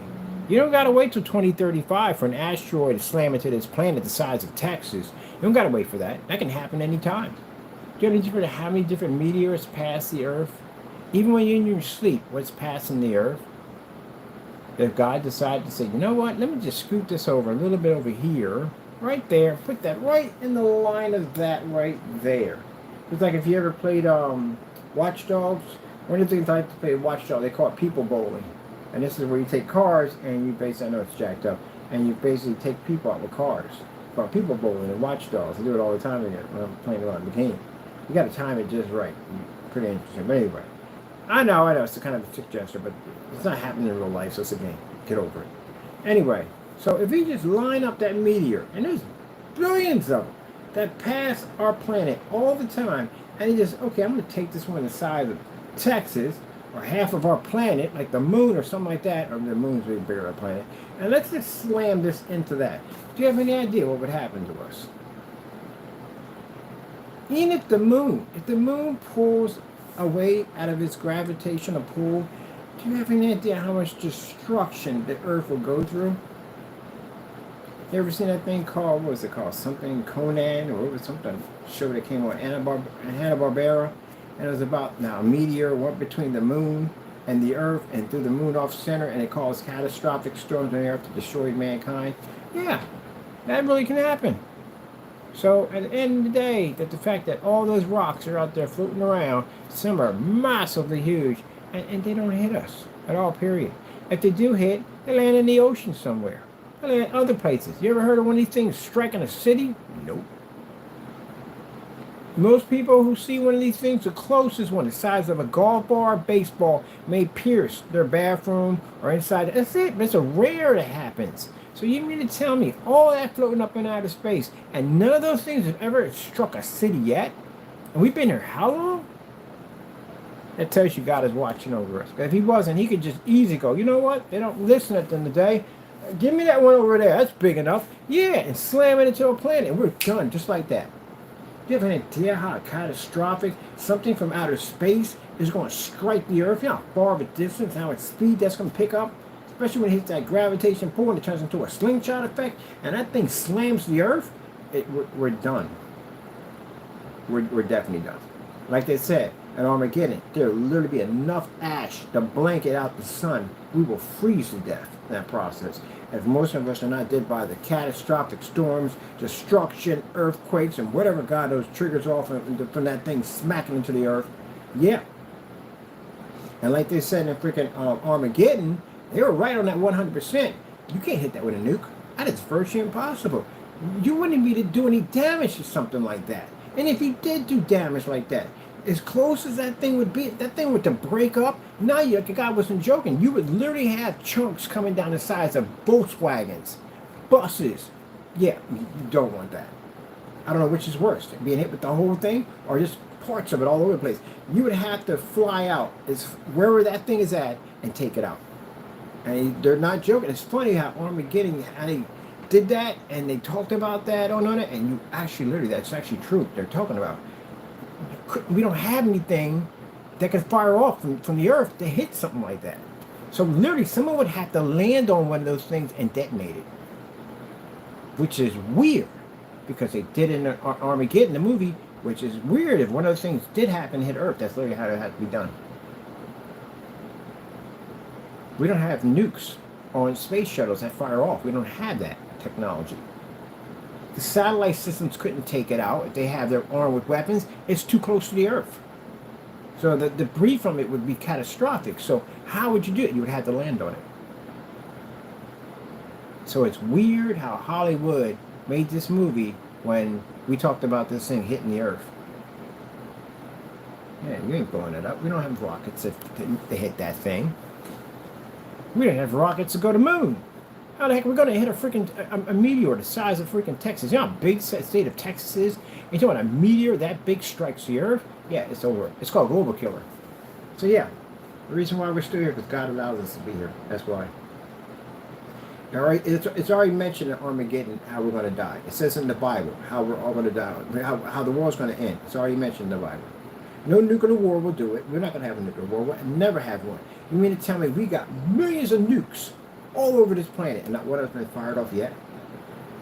All these crazy dictators we have at the end of the day, not one freaking nuke has ever been fired. We only shot one, and that happened back when, Little Boy and the other guy's name, went to the hydrogen bomb we dropped at the end of the day. And after seeing that catastrophic nightmare, you're like, oh no. We can never do this again, ever.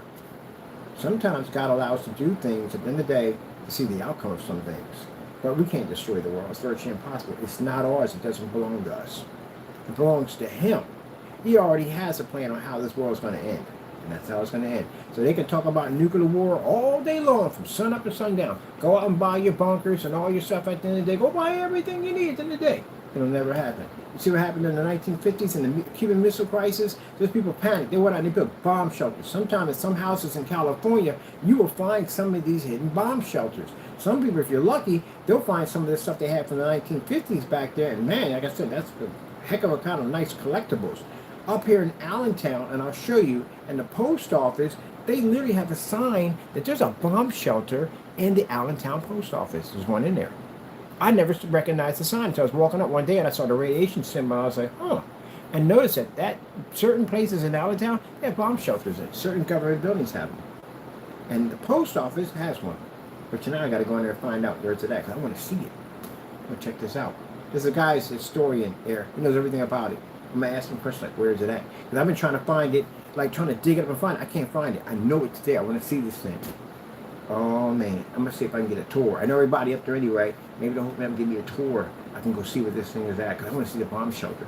But anyway, yeah, they paid all that. And it became a big advertisement now. People are making money about how we can come to your home and put in this bomb shelter. The 1950s was a very interesting era.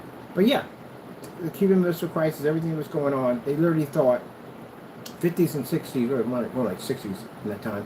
But anyway, they thought we're going to have this huge war, and they're going to drop these bombs, and that's why they had these, you see those little cartoons that come on to show kids get under their desks, you know, if a bomb drops, which you know that's not going to work at all, period.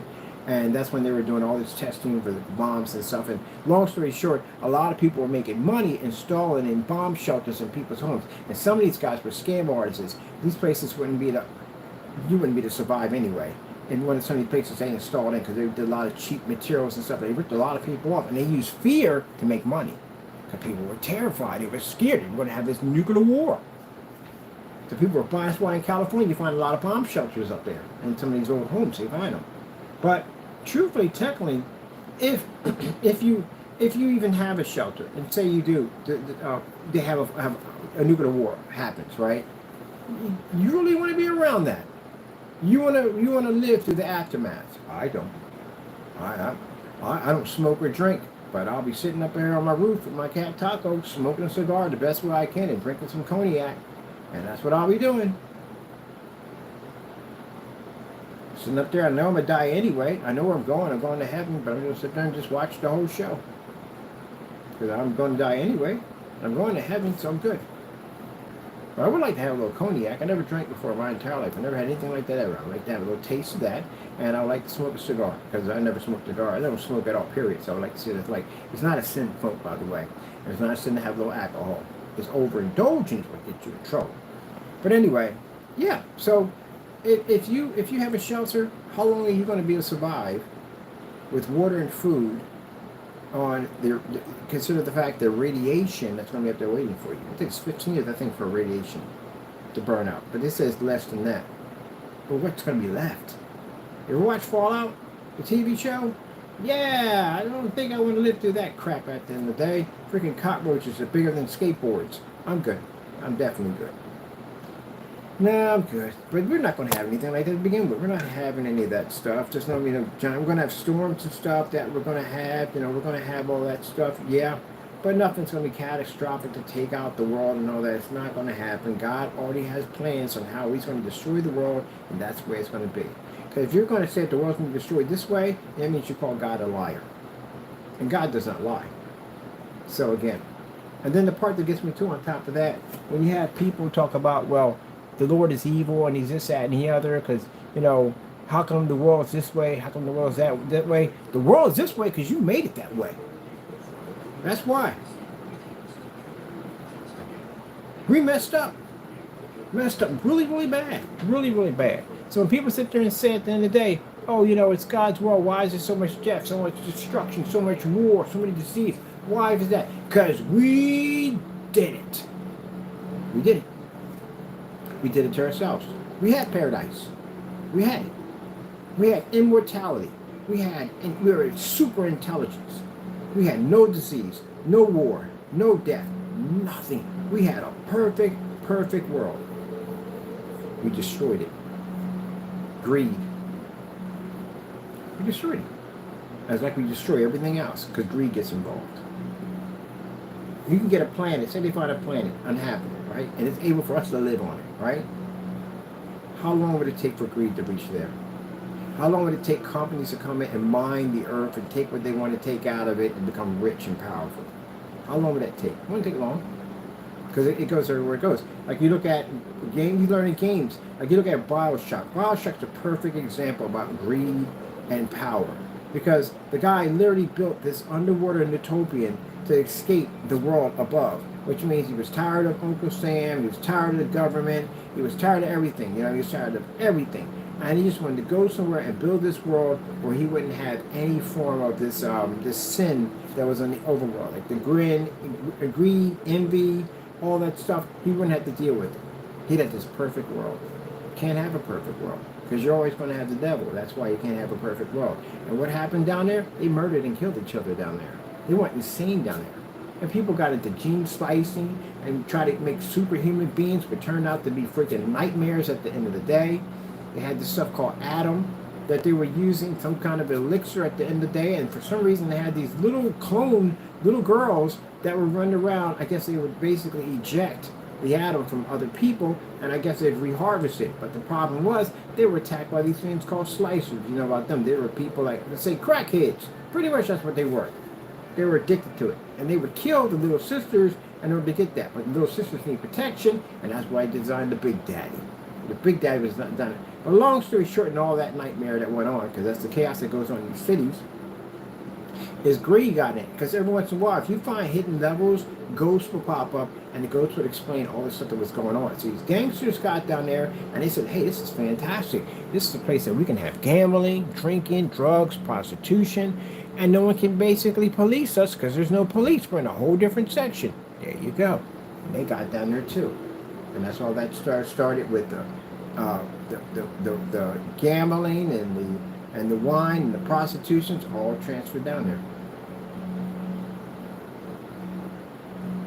Ain't got to be a gangster. It could be anybody at the end of the day thinking, there's no police down here. We can do anything we want to do down here. That's the same thing with Las Vegas. You ever watched the documentary on Bugsy Malone in Las Vegas? Figured out something that all the other gangsters didn't figure out as he was traveling back and forth on these little ventures he was doing, taking care of business. A lot of his business were getting shaken down. They were getting shaken down. They were getting busted. They were getting closed down because, again, the police were coming in and locking it down. And he needed to go someplace that the police couldn't touch him. Where can we build that the police can't touch us? And as he was driving across Las Vegas, he saw all that open area out there, and he thought to himself, this is it. He had a vision, epiphany, to build this amazing casino out there, because he couldn't be touched out there. There were no laws in that land at all whatsoever. It was like Slab City. They couldn't touch him. So he couldn't be harassed by police. He didn't have to pay taxes, nothing, because he was in an area that was not controlled by them. That's where he got that dream. He got out of that car and took a look around. And he started building it. He had the money to do it, so he had to go back to the Godfathers, the big boys, at the end of the day, and ask them to loan him the money to build his dream. Now he had a picture past him, said, look, we can make as much money as we want. There's no laws out there for us. I think if somebody builds a casino in Slab City, they can't touch you. At all, period. For nothing, because you're off that grid for that, whatever city limits they have. You're outside the city limits for that, and that's what he came up with. And today, what you call it, Las Vegas, because that's Las Vegas.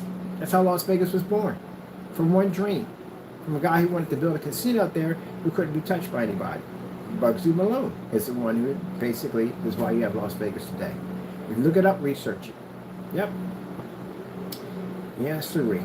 I'm not going to tell you the ending what happened, but you'll figure it out if you watch the show and all. But all that came from him. Because Las Vegas was never there to begin with. It was just one big open desert land. That's what it was. Same thing like the Indian casinos. You take the land from the Indians and you give them some land. And these guys went out there and built casinos out there. And now they got famous for the Indian casinos. And they make a ton of money and the government can't touch them. Can't go tax that money. No, that's their land. They do what they want to do on it. Smart idea, too. And people flock to it. And you can see there's a lot of people. A lot of people. They make millions of dollars. People go there. Yep, someone gives you lemons, make lemonade. That's what they did. But yeah, the world can't be destroyed only when God comes back. You're going to see death, destruction, because you're going to have all that on there. And when people sit there and complain about, well, if God's such a good God, why is there all this death and destruction? Well, you know, you caused it. Well, the woman's not going to like this, and she's going to get very upset. The lady's going to hate this at the end of the day, but technically you caused it. Yeah. That's why women get mad at me when I tell them the truth. Look, y'all not satisfied. Yeah, you get mad at me like, oh, you're mad. No, you guys cannot be satisfied. It's genetically true you cannot be satisfied. You just can't be. Yeah, you can't, not be rude or anything, disrespectful. You just can't be. I don't know. I never met one that was ever satisfied. I never have. I've never met a woman that basically was satisfied. At the end of the day, they've always wanted more. And more anything, they just wanted more of it. I don't know what it is, but it just, I don't know. And then they get mad at me when I sit there and have this conversation. We're like, oh, you insulted me. Okay, so basically I'm lying in the Bible where we had no disease, no war, no destruction, nothing at all, period. We lived in utopia. We saw God. God came in and talked to us and had conversations with us. We saw God's face, everything. And we were just told one thing. You see that tree over there? Don't eat off of it. You can have anything you want. Anything you want, just don't touch the tree. And who touches the tree first? Eve touches the tree. The snake gets into Eve. The devil gets into Eve, to the snake. And the snake has this conversation, which again, the devil was talking to all the animals in the kingdom, and the animals were like, nope, nope, nope, nope, nope, no. Except for the snake agreed. And the snake got into the garden because the devil couldn't get in any other way but through an animal. And he's in there, he's having a conversation with Eve. You know why? Because Eve was always thinking about that tree. Adam wasn't thinking about the tree. Why didn't he go to Adam first? He didn't go to Adam first. He went to Eve. Eve was curious about that tree. So Eve went in and she ate from the tree because he sat there and said, he will surely not die. He didn't understand. She tricked her, and at the end of the day, she didn't understand by death. But being right, you didn't die, but death was on the earth, which means man died. I mean, at the end of the day, that we have a timeline of how long we can be here, and we go. There you go. So she ate from the tree, and she ate from the tree, and she became woke, and she acknowledged her existence. She acknowledged that she was naked. She knew sin, and she turned around and she coached Adam, and Adam ate from the tree too. And also till he got cursed. And when God came into the garden, he asked him, "Why are you?" He said, "Where are you at?" He said, "We're hiding." He said, "Why are you hiding?" He said, "Because we're naked." He said, "Who told you you were naked? You would have only known that if you ate from that tree." So they were cursed. And now the death, destruction, disease, warfare, and all the psychotic nonsense that goes on the earth, there you go. We triggered it. So you can't blame God for it. We did it. It's like giving a baby a loaded gun. You know, at the end of the day. He protects us from ourselves. And even out of all that, he gave you everything you wanted, and we still managed to mess it up. It's like in a relationship with someone, male or female, and you give them everything, everything. You give them your life, your soul, everything, and they still manage to cheat on you and mess it up. How do you feel after that? What do you think God feels like? And every time he turns over and he looks onto the earth, he sees all the destruction, chaos, and everything that we cause every single day. You think people don't get tired of that after a while? And he goes, you know what, I'm just tired of this. And he just doesn't listen. They denounce me. They curse at me. They make jokes of me. At the end of the day, somebody makes a joke of you, you're ready to go over and punch him in the face. People make jokes about God all day long, and he has the power to make all this disappear just like that. The worst you can do is punch somebody in the face. The worst a God can do is make this non-existing. Like Thanos, snap his hand and we don't exist anymore. We don't even know we don't exist anymore. That's how bad it would be. But yet we're still here. And no meteor has crashed into us yet, because God doesn't allow it to happen, because he has a way how the world's going to be destroyed. We're being saved for judgment. That's what's happening. So you can build all the nukes you want. You can build the most latest technology. It don't make a difference. You can't destroy the world. We're being saved for judgment. And let me explain something to you. The judgment that's coming in that Bible, you would wish for warfare. You'd wish for nuclear warfare. You'd wish for it. You would beg for it. How bad it's going to be. It's beyond anything. If you read Revelations, you know what I'm talking about. It's way beyond anything you ever seen. It doesn't even seem real, but it's going to happen. And the bottom line is, you would beg for warfare. Be killed by a nuclear bomb would be a blessing. That's how bad it's going to be. It's going to be really bad. You're going to see Satan himself. All the horrors you could possibly ever think of, you're going to see it. Creatures you will not understand, that are meant to come there and torment and torture man and woman. Yep. Biblical creatures. So, yeah. So, no, you can't destroy the world. And virtually impossible. Now, for those of you who are saved at the end of the day, well, you're going to paradise. Forever. See God's face. You won't know the destruction that's going to go on the earth. You won't see it. You'll be caught up in the rapture. You'll be gone. You won't be here. You won't see any of it at all, period. None of it. And those you're not, you'll witness the destruction and all that craziness.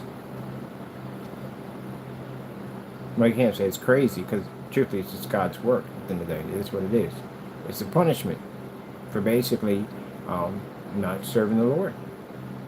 For all your sins, you'll pay for it. Now you could be here for the rapture when the destruction comes and all that, the 7 seals and all that, and seeing the beast 666 rise from the ocean. You could be in that mess, or bottom line, you can pass off the earth when God calls you back, and you can go and you'll be in purgatory. You'll be tormented there. Or if you're saved and got your life together and you walk with Jesus, then you don't have to worry about any of that. Just stay away from the devil, because he's going to come for you. And work as hard as you can to stay on the straight and narrow path and not the wide and crooked. Do your best. Serve him the best way you can. And the next life, you live in paradise.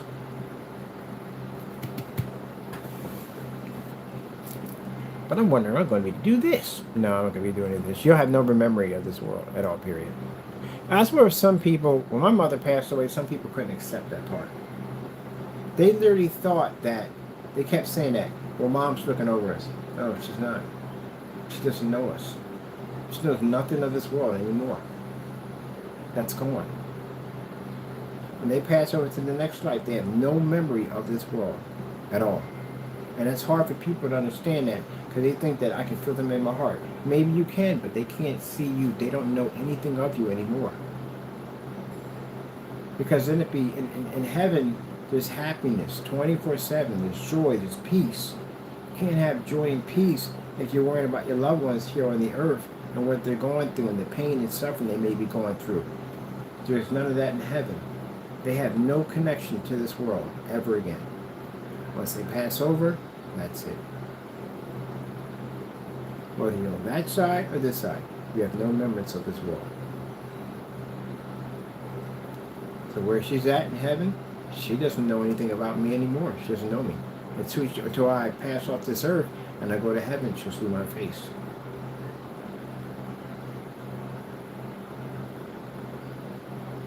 So is that a painful thing at the end of the day? No, it's not. It's happiness.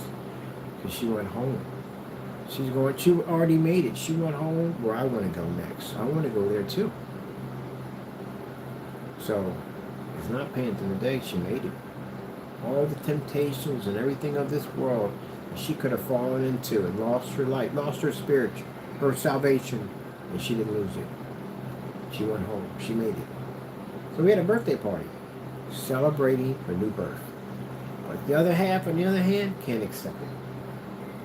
They're still going back to her grave and crying and stuff like that.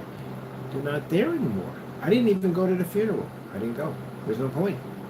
When I saw my mother last and she passed away, she went to heaven. And that's the end of that. I don't need to go to the funeral. And the funeral, what you're looking at, is the vessel. That's the body that the spirit used to be in. It's not there anymore. That goes back to the dust. It goes back to the earth where it belongs. It's just a large suitcase is what you're wearing right now. That's all it is. And she went home. Here's when you pay your respects. I paid my respects. My mother passed away. She went to heaven. I'm a Christian man. I know where she's at. She's in heaven. She's with God. You're paying respects to something that's not there anymore. No longer there. For some people, this is a way of closure to help them out. But in the Christian world, they know that that person's not there anymore. That's an empty vessel. Empty suitcase. That person's gone. They went to heaven. Or wherever they went to. That's where they're at. So I never went to her funeral. I never went to her wedding. I never went to her burial plot. Never went. No point for me to be there. And I told the rest of them the same thing. They're mad at me. They don't speak to me because they think I'm being disrespectful. I said, no, she's not there anymore. She went to heaven. And she doesn't even know any of us anymore. They get mad on that. But it's the truth. I'm not going to sit there and lie to you and tell you something that's not real. I'm going to talk about my Lord and lie at the same time. How does that even work? No, you have to accept it. It says in the Bible, not everybody can accept the Bible. They can't do it. They can't accept it. There are things in the Bible that people cannot accept. Marriage is one of them. I have this conversation all the time in my family. You marry somebody, you can't remarry till that person dies. You got a contract through God. Man's contract tells you you can divorce and marry somebody else. No, you've broken the law of God. You can't do that. Till death do you part. Do you don't understand what that term stands for? Yeah, when you read those vows out in God's church at the end of the day, you know you're actually signing a contract with God and man. Man tells you you can divorce and go get remarried again and go get remarried. You commit adultery every time we do that. If this was Old Testament, you'd be in a pit somewhere being stoned to death. You would, because that's breaking one of the commandments. You can't marry somebody after you've been married because you're still under contract with God. And then you go to another church and you get married. I'm leaving this video here because people got to know this. So you marry another person and you commit sin because that's adultery because the person's still alive. The only way you can get out of that contract till death do you part, which means one of you got to pass off the earth in order for you to break the contract. That's how it works. Because for God, marriage is for life. The only way you can get out of that in a divorce is if the person cheats on you. But still, if the person cheats on you, you still can't remarry until that person passes off this earth. When they pass off this earth, this breaks the contract, gives you the ability to marry again. It's a very hard part of the Bible that you can't, people have a hard time passing. People get married again, again. Oh my goodness. Really? Can't do that. And I got people in my family that did it. Yep, yes they did. And they were Christians when they did it. And they shouldn't have did it because you're not supposed to do it. You're not supposed to do it. Period. Living with someone and you're not married to them, sin. I did it already. I did that sin. I was living with somebody for a long time, 5 years, and yeah, I felt really bad about it. I tried to work on marrying that person, but I'm glad I didn't marry that person because now I don't want to be married at all, period. I'm glad I've never been married, so I'm happy with that 100%. I'm good with that. But anyway, still, you can't live with someone and you're not married with them because that's considered to be adultery. You know, back in the old days, it was, and this is way before my time, that a woman finds a man, they get married, they have kids, and they move in together. That's how it was. So, having kids and you're not married is considered to be adultery. Because you had said you had sex before marriage. Thank goodness he's a forgiving God, right? Because in the Old Testament, again, you'd be in a pit somewhere getting stoned to death because they stoned people left and right in the Old Testament. Good thing God's a forgiving God. We wouldn't be here right now. We'd probably have a meteor strike the earth by now. But thank goodness he's forgiving. Because he wasn't forgiving, why in the world would he send his son down here to be sacrificed on the cross for us, for people who knew at the end of the day were going to deny him? Did you do that at the end of the day? You knew that the human race was going to deny you, treat you like trash, spit on you, beat you, do all kinds of stuff to you. Would you come down there and save those people? You probably wouldn't. Imagine it. Would you save those people? Came in and people did all these awful things to you at the end of the day. Hang you up on the cross. 6 spikes right through your flesh. You notice when he was hanging, his flesh was tearing. He went down there and gambled for his clothes. Did you do that for a bunch of people you don't even know? He did it. And look, every day man commits sin and does evil things, and you forget what he's done for you. You owe him more than you could possibly ever think of. Could you do that to somebody? Yeah, people get upset. You open up a door for someone, they'll say thank you. You're ready to blow and lose your mind. This is a man that hung on a cross for you. Put a crown of thorns into his flesh, beat him, tortured him, spit on him, treat him like trash. And he came here to save your life. And this is how people repay him. By following Satan and doing the devil's work at the end of the day. It was plans to destroy you from day one. And his plans was to save you from day one. So if that makes you feel guilty, that makes you feel bad at the end of the day, well, yeah, that's the right feeling you should have at the end of the day. How do you feel when you take the time to sacrifice and do the things for your kids at the end of the day? You work multiple jobs. You work endless hours taking care of your children to make sure that they have the best future and best life possible. And then they turn around and spit in your face and treat you like trash. How does that make you feel? Ungrateful little monsters at the end of the day. Don't know how hard you work.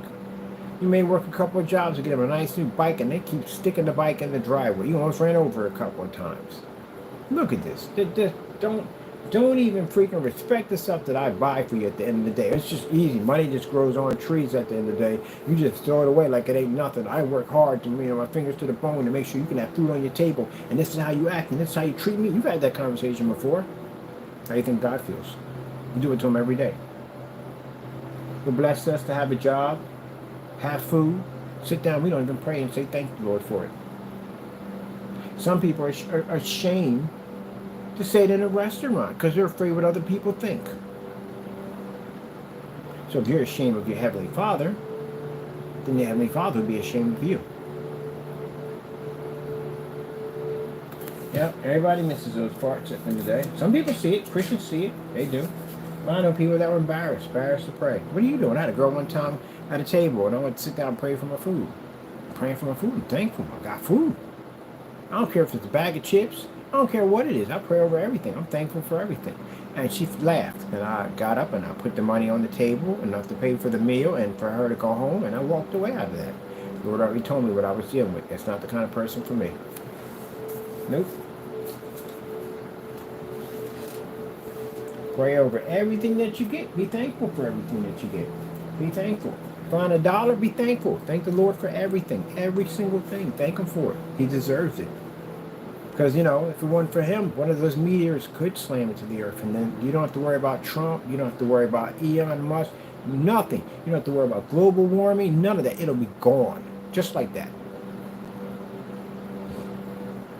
None of that will exist anymore. When you have something that big plummeting to the earth, everything stops on the earth. No one's thinking about the wars anymore. No one's thinking about starvation. They're not thinking about these evil leaders and dictators. No one's thinking about that. They're just thinking about that giant rock that's hurled into the earth. And this is where religion leaders get on their knees and praying to God. It doesn't make a difference what religion you are. You're all praying to God. Everything stops on the earth. Your money, your job, all that stuff. All you're thinking about is that in the sky that's coming at you. And this is where even the most powerful man on the face of the planet realized how frail he is, that at the end of the day, that he can't even stop it. That's the reason why we get these storms on the planet. We get these storms, the wake-up calls from God. Because man gets so caught up in his world at the end of the day that he forgets that the Lord owns this world and we don't own it. And every once in a while he has to send some destruction, crazy stuff our way to get us to understand this is my world at the end of the day. You'll realize what God is all about when you're sitting there and you got a tornado coming down on top of you. It sounds like you got a freight train running through your freaking driveway. At the end of the day, you realize how powerful God is. Yeah. Wake-up calls. That's what they are. It says it in the last days. that about storms, untold storms that we're going to have. And then man wants to sit there and say, oh, it's global warming. It's global warming. It has nothing to do with global warming whatsoever. That's man's science at the end of the day. That's when I watched the weather, I was like, isn't this interesting? Now we can tell the weather. They can't even get the weather right half the time. Literally, you'd be better off just to get the monkey and the dartboard. That's it. Whatever the monkey hits, that's whatever it is. Can't get mad about it because it's a monkey. That man doesn't know anything. He only knows what God allows him to know, and that's basically about it. Mind you, we are born with infinity knowledge. We don't even use half our brain power at the end of the day. Which is amazing, outstanding, intelligent. And some people have been blessed with that, with the ability to have a little bit smarter than other people. Geniuses are blessed. And the reason why they're blessed is because, again, in the beginning of time, when Adam and Eve, man's mind was way beyond. He was a genius. Way beyond. And some people are blessed with that. But you know, even in the world, people that are super, super smart, they have downfalls too. Yep, I know a lot of people, crazy, insane smart people at the end of the day, and they have a lot of downfalls. It doesn't come freely. It does come with a bit of that curse attached to it. Some are alienated. They have no friends or nothing. They don't know how to. It's like they have the smarts, but they don't have the basic skills of communications with people. Some people have both. Some people, even that intelligent part brings a lot of pain to them.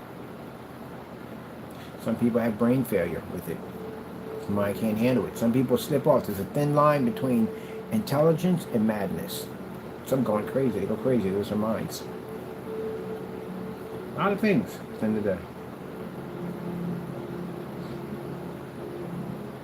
You can have an intelligent mind and let the Satan get a hold of you, and he can use it to destroy you. The very blessing that you got, he'll use it to destroy you. Give that intelligence back to God, and see how far you go with it. And you go pretty far with it. It's a lot better than the devil having in the world of it. Elon Musk, shame. Very intelligent man. Very, very smart. He's a genius. He is actually a genius. He's very, very smart. But the thing about it is, he let the world get in there. And now look at him. I don't see people as they are when I see them. I see them as babies first. Like their hopes and dreams, and as they started to build their lives and went along. And somewhere along the line, the devil got in there. And now he is... he's doing the things he's doing now, and now he's being destroyed. No one's born evil. No one just wakes up and says evil. Unless you're born with a 666, a mark on the back of your head, then that's a different story right there. Then you're definitely born evil. But other than that, some of the line people mess up and they just burn things. Now, should I say people should have? Well, he made his bed. He's going to have to live in it. He's done some very awful things.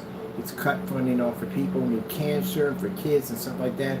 He destroyed himself. That's what he did. Anyone can be saved through God. Anyone has a right. Jesus hung on that cross. Anyone has a right to be saved if you'll take it. Some people can't take it. As I said before, it's easier for a camel to enter into an eye of needle than it is for a rich man to inherit the kingdom of heaven. They're blocked by their wealth. They're tied down by their wealth. Very intelligent human being, but again, he allowed the devil to control it. And now look where he's at right now. The devil destroyed him. The devil gave him. He was blessed to have what he has. And if you don't take the blessing that you have and you don't basically keep it within the church, imagine if Eon was a Christian man and he kept it within the church. He wouldn't be that person. He wouldn't be anywhere near Trump. He can't be. He couldn't be around that kind of sin. He couldn't do it.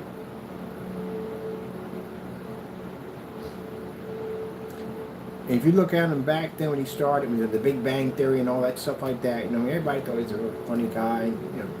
He's a modern Iron Man and stuff like that. And then we got into politics and we got into that world. Look at him now. He's hated. Not just in the United States, he's hated globally around the world. And he sat there and said 3 weeks ago, he's receiving death threats. His family's receiving death threats. So now it's gotten way beyond serious. Remember I told you at the end of the day that he's not a political person that's protected? He's not. You know, certain people get a certain amount of protection because they're in the public eye and they know that people may be gunning for them. So president definitely gets that. President gets lifetime service for protection because of what they are. Whether they're bad or good, they get it either way. That's how it works. People get mad about that, but that's how it works in the government. They get it either way. Kennedy got it, which I don't understand how that one went down. And freaking Reagan got it, and all of Jimmy Carter, they all get it. He doesn't have that because, again, he's not a government official. And if he's not a government official, that means he doesn't get the same kind of protection they do. So, yeah. And he's got the world who hates him. Could have used that technology he has, and I know he tried to change things, but yeah, he let the devil get involved in that. Now, look at him. Pride, arrogance, all that stuff. Dangerous. Very dangerous. And now he's going to lose everything. They're talking about they want him to step down. Even if he steps down. Let's say he steps down. Say he's no longer the CEO of Tesla or SpaceX or whatever. They still can't recover. Can't recover for something that he did. He can't recover. He's already destroyed his company. I watch these things on TV about big companies. Like, what happened to Toys R Us? What happened to Payless? These are big companies. What happened to them? What caused the downfall? Some of it's financial, and sometimes the CEO can bring his own company down by doing things he shouldn't do. And the worst thing you can get involved in is politics. When you destroy your business super fast, get into politics. You'll do it. Yep, you'll wreck it. No time at all. Well, look at the white levels on that. That's what you do. You want to destroy your business, get into politics. You'll wreck it. Guarantee. Remember the Pello guy? Remember him? He's broke. He owes money. You know he got evicted out of his building. Yeah, he's broke. He owes money. Yep. Some of these guys who have all this money, they stretch their wealth out so thin. Because, you know, they constantly got a flow of money coming in. So they stretch it out thin. And they're not paying. Sometimes they don't even own property outright. They're basically leasing it.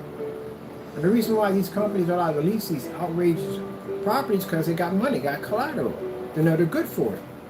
So they stretch themselves super thin trying to make these big banks, even though they had the money, like they really had the money, but they stretch them out super thin. And then something goes wrong, and then they end up don't have that kind of money. They can't get that kind of cash flow fast enough to pay off what they got to pay off, because you got money in this part and you have to take money from here. It's like having a bunch of buckets and each one has a hole in it and each one's pouring water in those different buckets. And if you remove one of those buckets, it's catastrophic. There's water everywhere. That's what happens. They stretch too thin. That's why a lot of these companies go under. They stretch too thin. They put out a whole lot of stores all over the place, and they use their credit and the fact that they made success in one business, they stretch it out. It's like adding theory of basically like trying to paint a house with a gallon of paint, and you keep adding water to stretch it. Yeah. Pretty soon people are going to see through. And that's what happened. So people may think, yeah, they got money at the end of the day. No, that money is stretched out. They're making money off the dividends. So if one goes down, it's almost like a domino effect. The rest of them go with it.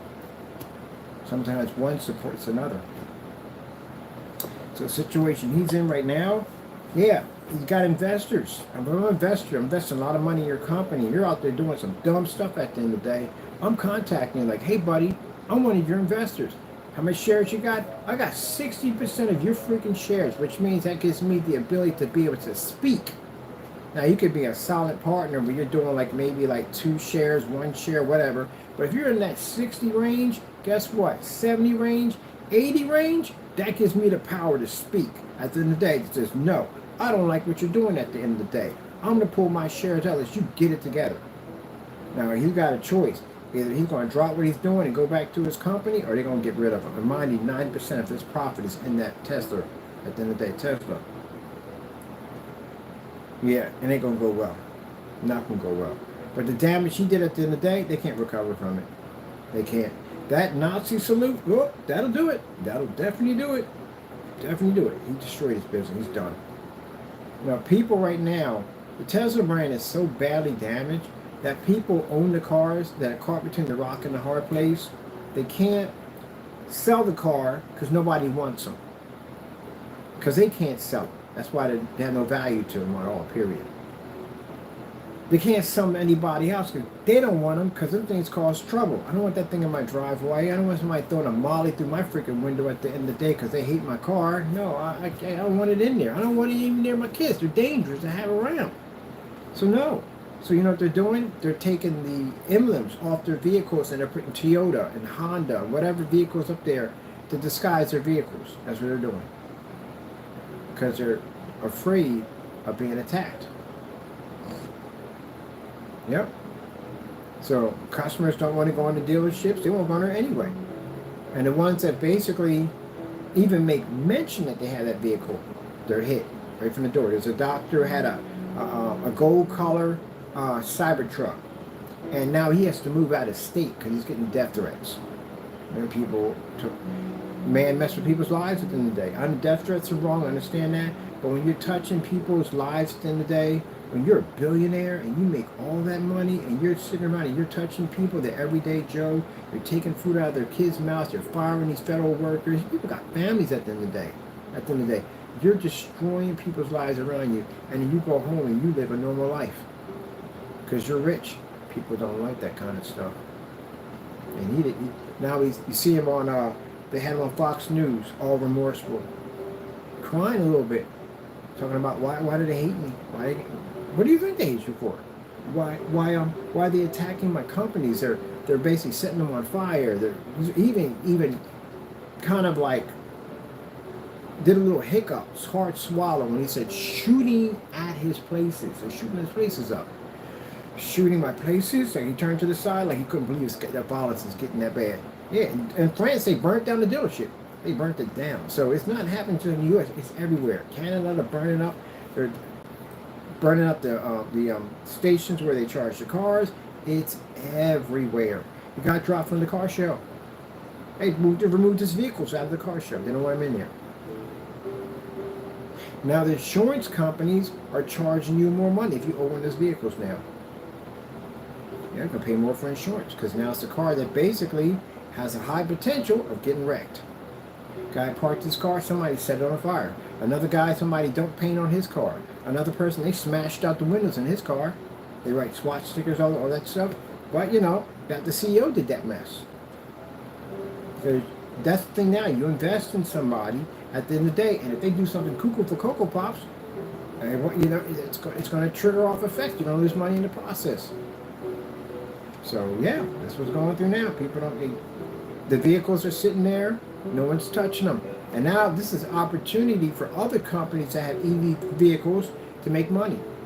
And people right there, you hear them in YouTube, I'd rather buy a Chinese freaking electric car than his car any day. Shift the power. 90% of his income is in that company. And now the shareholders are very upset. They're at the point now where they want him to step down. That's not good. That's not good. They could blackball him. Because they can clearly show that he neglected the company. They can get him out. He neglected the company to pursue a political career, neglected his business, carried on and damaged the name of the company. And that is enough to kick him out of his own company. He's a harm to his business. I'm going to get rid of him, watch. And that's what scares him the most now. And the stock is going to continue to drop. You know why? Even if they kick the yacht out, and then get rid of him, it's not enough to stop it. People are now, it's more than just him now. They're out to destroy his business, period. They want him to be broke. They want him to feel what we have to go through every day. The struggles that we have to go through, they want him to feel that. The Republican Party doing horrible. They can't go to town halls. They go to town halls. They get booed, screamed at, yell, cursed at. Yeah, they do, because they supported all that nonsense. Then Trump put those restrictions in place, and ruin a lot of stuff, people's businesses, and now the Republicans can't go anywhere. I told you right now, when we get around to electing for the Senate, Republicans are going to get slaughtered. They're going to get slaughtered. No one's voting for them at all. It's going to be all blue. It's going to be all blue, all Democrats. I guarantee you. Yep. They can't go to town halls. Republicans can't go to town halls and say anything without getting booed. Some of them need police escorts to get out of there. Yeah, you can't do that at the end of the day. People will rise up. Revolution. That's what happens when you anger the people. What did Kramer said? When the people are restless, yeah, that means that you know what's going to happen today? Yeah, that's what it means. Antoinette, she learned that the hard way. Yep, let them eat cake and all that nonsense. Yeah. Revolution, there you go.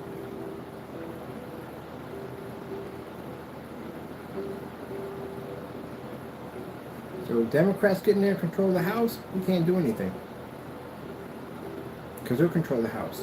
Republicans can come in and stop a lot of that nonsense. And they don't do it. Because they're scared of them. Now they're realizing that their careers are destroyed. Because every time they go to a town hall, among their own voters, they get booed by their own voters. Own voters hate their guts. So now, it ain't working too well. The only way to be to save their careers is they're going to have to go against Trump to do it. Meanwhile, Trump ain't having a party either, because everything he writes as an executive order gets challenged in court and it gets shut down. He can't do anything about it. He tried to impeach a judge because he got mad because the judge, which is interesting because that's a judge that put him in power, but now that's the same judge that told him that he can't do this, that, and the other, which he shouldn't be doing, and now he's faced with a situation that, no, these people are going to sue you, and these lawsuits still stand. So these lawsuits they're filing, the only reason why they're protected is because they're within the system. Once they come out of the system, the lawsuits take off. Eon's not looking good. Massive lawsuits are going to be striking him. He's losing his business. Everything's crumbling around him. His shareholders are telling him to step down because it's causing damage to the company. He lost everything. He's going to lose everything. Where is he going to go? He's hated by the world. Can't go to any country. They know what he looks like.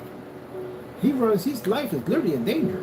He can't go anywhere. He doesn't have the protection that they have at the end of the day. He's not a government official. Boy, I didn't think about that one. That's why at the end of the day, that you can be a super smart person, but basic common sense dilute them. It dilutes some people. And I've met people that were super, super smart. But basic, everyday common sense, the stuff that can save your neck, that we know at the end of the day, they don't know it. Remember my pillow guy I told you about? Yeah. Smart guy. Got caught up in that mess. Got sued for a lot of money. He's broke.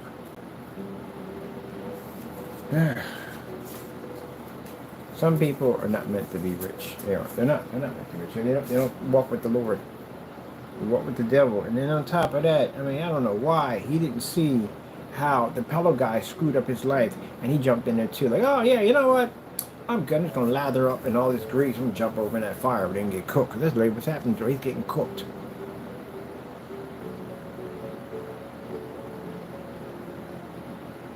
Yeah. See, his company goes on, he loses everything. He's going to lose everything. His company going on. The stock is tanking like crazy. And then Canada put 100 tariffs on him. He's dropping, man. It's like literally like watching someone take an anchor and just, I don't know, just stick it on like a I don't know, a safe, and you're just watching it disappear. He's done. He's done.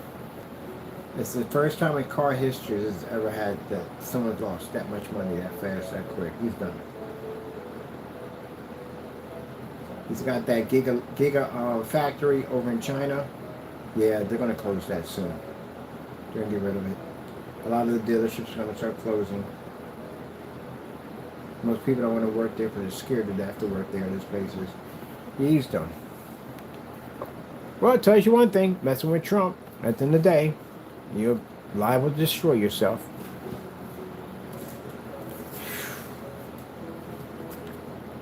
Enjoying my white levels. Gee whiz Louise. All that money, self-destructed. Experience an incredible selection of the latest equipment, apparel, footwear, and accessories, and a dedicated team. People made you rich. That's what they did. The people made them rich. People buy your products. They support your company. The reason why you exist is because of the people. You got a music band. You get out there. You play music. People listen to it. You get contracts. You get your, your contracts for your business, for your music and all that. And people buy more and more of it.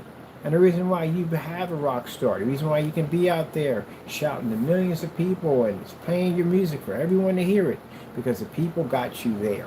Without the people, you have nothing. Without God, first of all, without God, you have nothing. And this is why you have to respect God and you have to respect the people, because the people are the ones who got you there. The reason why he has that money is because people invested in his cars. When you disrespect the people, you're going to lose everything.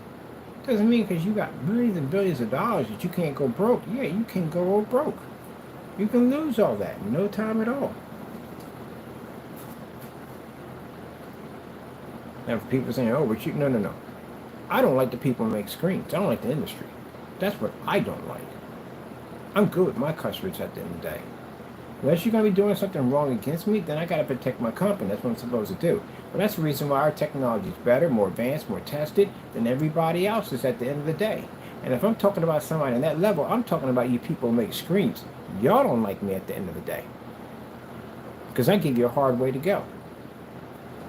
So, yeah, that's a different story at the end of the day. Y'all make crap anyway. I mean, you can sit there and take me to court on that. I'll take my technology here, put it against your product, and see who wins. You don't make good product, and you don't. And you rip off consumers. I'm surprised you're still in business, to tell you the truth. Honestly, when half the stuff I've seen at the end of the day, there's just no way in the world to spend all that money for a projector to be stuck in the dark all day long. I can't even watch the freaking demonstrations on these high-end projectors. It's just sad to see a machine of that kind of power just stuck in a dark environment. Can't even pull a proper contrast level. Yeah, but that's not a bad idea. I'm going to do that right now. Coca-Cola OLED. Do we not listen? Coca-Cola OLED. I think it gave me Coca-Cola outlet. No.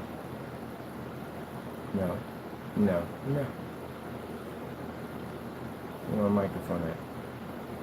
Coca-Cola OLED. Oh, stop giving me freaking... Alright. We on this.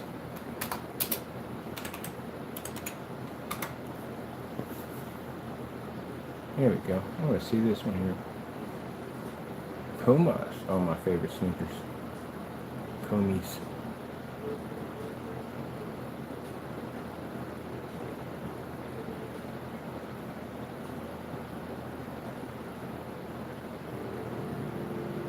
Oh, that pain. Boy, that pain's like no other, man. You gotta get used to running or whatever you're doing. I used to play hockey, man. I had to break in these mission blades. All those things caused me so much pain on my arches. So much pain. I had these big sores on my arches trying to skate. Every time I would push up, I could feel the pain. I had to break them in. My feet had to be broken in to wear those particular blades, those skates. I loved them. I did it. It was a lot of pain. I had to ignore it. So later I got my feet shaped just right. The calluses I had to build up in order to wear those skates. Went through a whole summer of pain with those things. Just the way they were cut, they just weren't cut for my feet, but I like those particular skates. Like women who wear shoes that hurt their feet, and they can sit there and smile in your face. You know what I mean? Got that power, got that control on that. Me at the now, like, oh, I don't even know how y'all wear those things. Like your foot's up and then it's sliding down in this little pocket area. I don't know how y'all do it. I don't. My sister got shoes like that, but like, that's comfortable? Like, no, not really. You know. So you're in pain? Like, yeah, a little. Gee, how do you just sit there with a straight face the entire time? Because when they get around their girlfriend, like, oh my God, girlfriend, these shoes are freaking killing me, but I love them. The sacrifice they put in for the shoe. No, we got Coca-Cola on Coca-Cola. This is beyond Luigi with the squeegee. No, we do got to do is we got to get, I had a Coca-Cola while I'm dropping Coca-Cola, while it's on the screen pushing through Coca-Cola. That's Luigi with the squeegee. It's funny because now my little ones say it now. They always say Luigi with the squeegee. I got them brainwashed. Luigi with the squeegee. Like, what you want? My little one was over in, I'm a godfather. My little one was over in freaking Kentucky Fried Chicken over there. And her mom was like, what you want? She said, I want Luigi with the squeegee. Hey, you've been hanging around with Kenny. I said, yeah. I got them all talking like that. If I had me a talking bird, that's what you heard. He come in the door. Like, have you heard? Have I heard what? Luigi with the squeegee.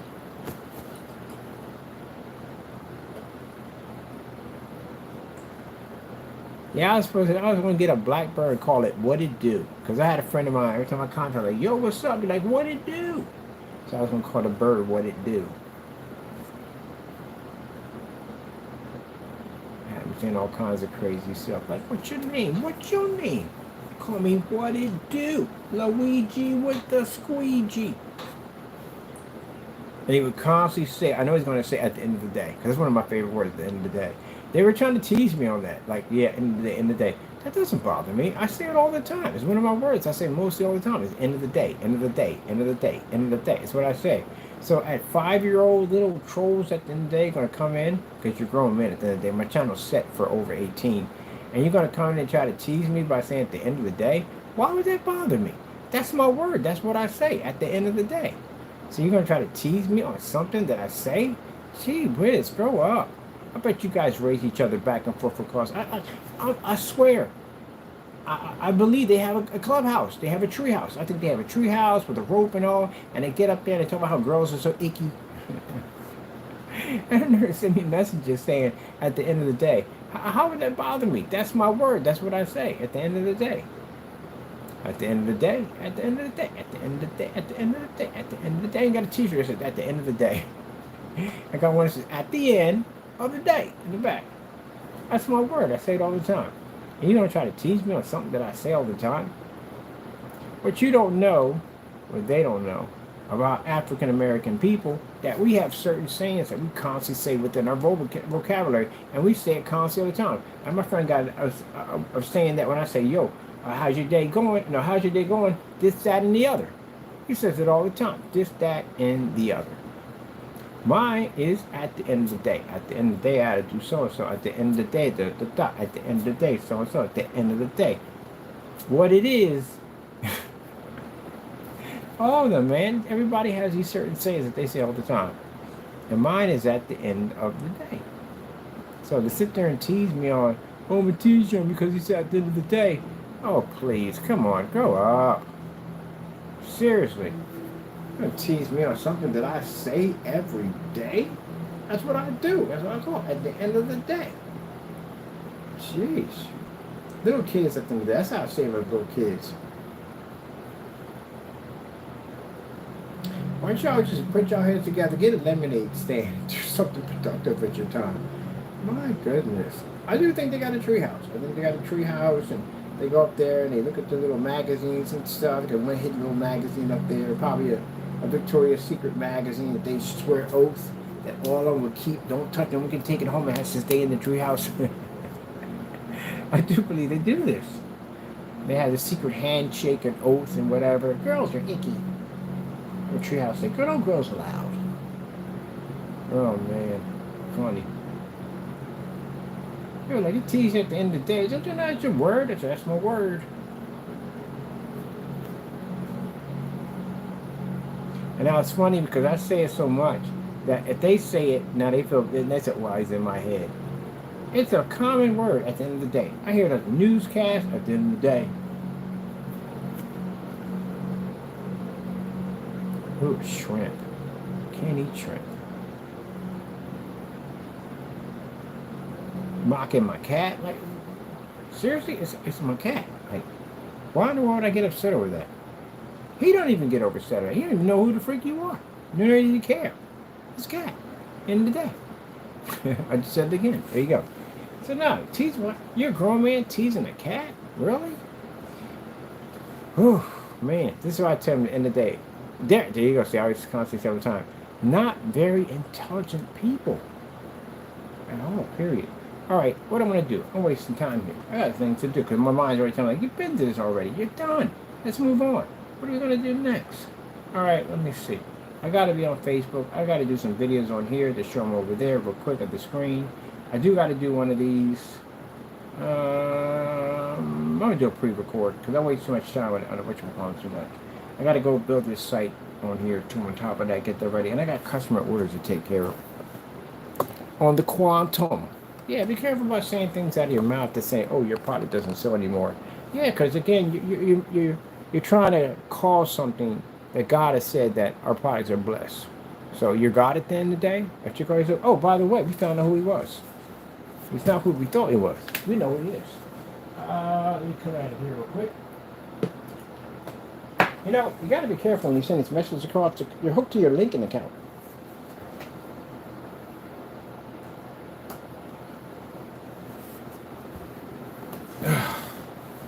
And when you send emails around, sometimes your LinkedIn account is hooked to your email account.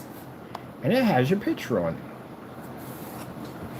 Do do do do do do do do do do do do do. Let me turn this on. We got customers over here. Customers have to go to reach.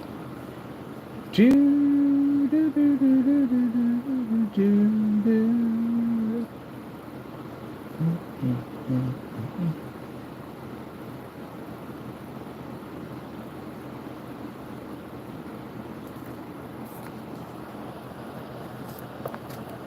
And I have a LinkedIn account too on top of that. Ed Johnny, which is actually his real name and his real email. Do do do do do do do do.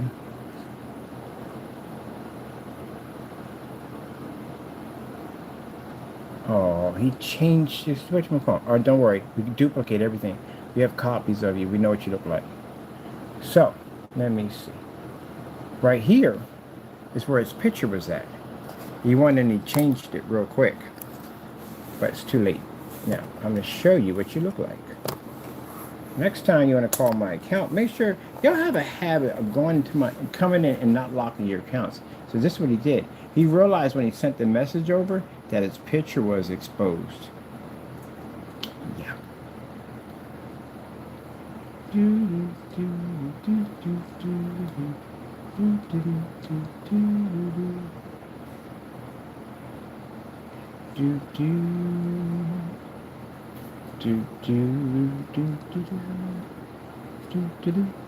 That's why we duplicate their pages right away. That's what he realized. That's why it's changed over, because he realized his picture was there. And if your picture was there, we saw what you look like. Now, what would that do at the end of the day? You ever heard of a thing called face recognition software? We have that here. Yeah, because I use it for other things like so forth, like stuff I'm working on, stuff like that. But it also, too, with a friend of mine, and what he does for a living, because I don't do it, he basically can take your picture, stick you in a system, and it could track down exactly anywhere you've actually your face have ever popped up, like your driver's license. And yet he works for an agency, which we can't tell you much about. Now, he didn't send any death threats or something like that. The guy didn't. But, you know, just some dumb nonsense. That's pretty much basically about it. Usual dumb stuff. But if there are any threats behind that, yeah, then we can go in there and go for a little farther from there. We don't need to. He didn't do anything. He's just talking some trash. That's all.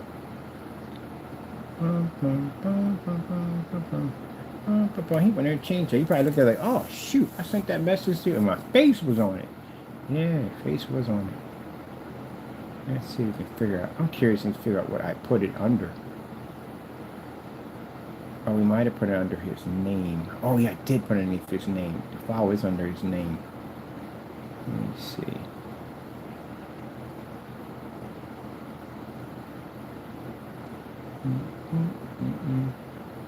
Yeah, I think people don't realize that when you send, if you have a LinkedIn account is linked to your email.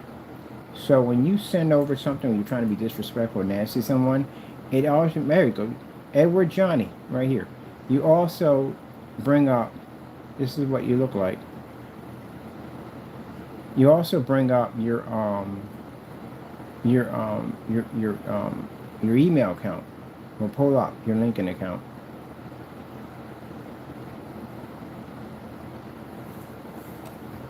That's you. Tell me I'm lying or not. That's you.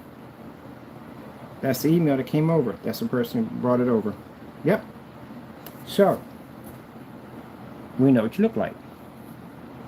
So what you did was, what happens is, when you basically have your LinkedIn account attached to your account, what happens is, it brings it up automatically. Your LinkedIn account automatically comes up. They're linked. They bring it up automatically. And he must have realized that when he sent that email saying something nasty to us, that his picture was on there. And he went in and basically removed it and put the EJ there, but they usually put there. He took his profile picture off. We copied your picture. So that if you sent over something threatening or whatever, what you sent over was just nothing, just you being a butthead at the end of the day. But if you sent over anything nasty, whatever, I'd give it to my friend, and my friend would take that picture and put it in a system, and that system could track down exactly everywhere your face popped up at. Driver's license, the whole 9 yards. At the end of the day, he would have your photo on you. Face recognition software. You know, when you stare into these machines right here, yeah, all that would have came up. That's why I tell you, stop staring at these machines right here, because the machine keeps a record of everything, and they can get hold of those records, the cell phone records, all that stuff, just like that. So you see, he went and he changed it. Yeah.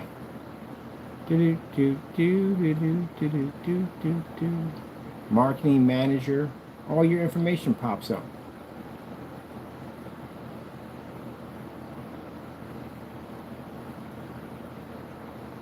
See?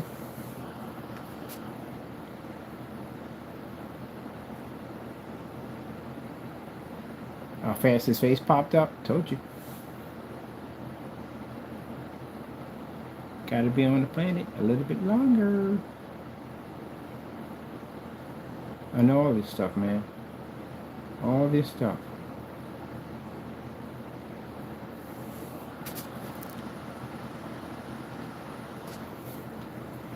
It can track your job down, everything. Don't send things to emails.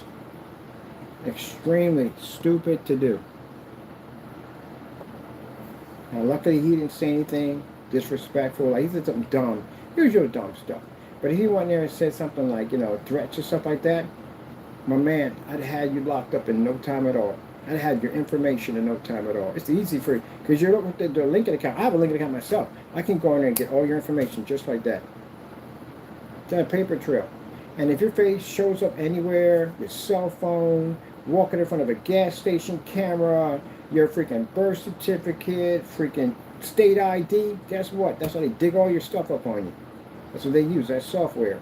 Every time you stick your face in front of your phone, your thumbprint, all that information gets stored to a database. They can get connection to the databases. If you notice on the other account, it's blocked out. Yeah, what you did was basically, it shows exactly where you work at. You're a marketing manager. All that's right there. Do do do do do do do do do. Do do do do do do do do do do do do do. See what happens when you do too much dumb stuff at the end of the day? Y'all don't learn. That's what happened to freaking Crow. Crow came to our channel carrying on and acting up. He left his whole Facebook page, and we got duplication of this entire Facebook page. McAfee did the same thing. McAfee came to our page carrying on. We got a whole duplication of his page. We know this in Flushington, Ohio. Population 800 people and so. That's not hard to find somebody in 800 people. That's really hard. That's very easy. 800 people population, are you kidding me? That's easy to find you. I can drop a private investigator in your neck of the woods. I can have your information by that day. I bet you by that day I'll have you. 800 people. That's not hard to find someone at 800 people. Flushington, Ohio. That's where he's at. Now she's going to up and move on a house you own, because we know you own the property. So yeah, you're not going to up and leave. No one sits there and cries about someone taking their house at the end of the day if they rent. They don't care. If you're renting, you don't care. You take it. I don't own this. Somebody else owns it. So the fact that you cried about someone taking your property means you own the property.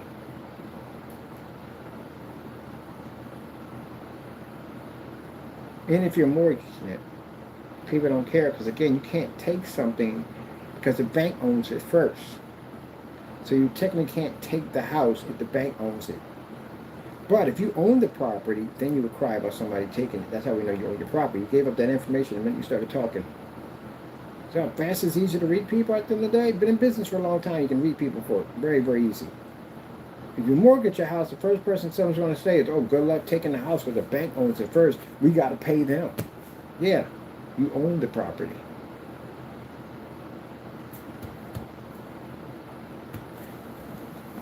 Oh, my goodness. Yeah, but that's him.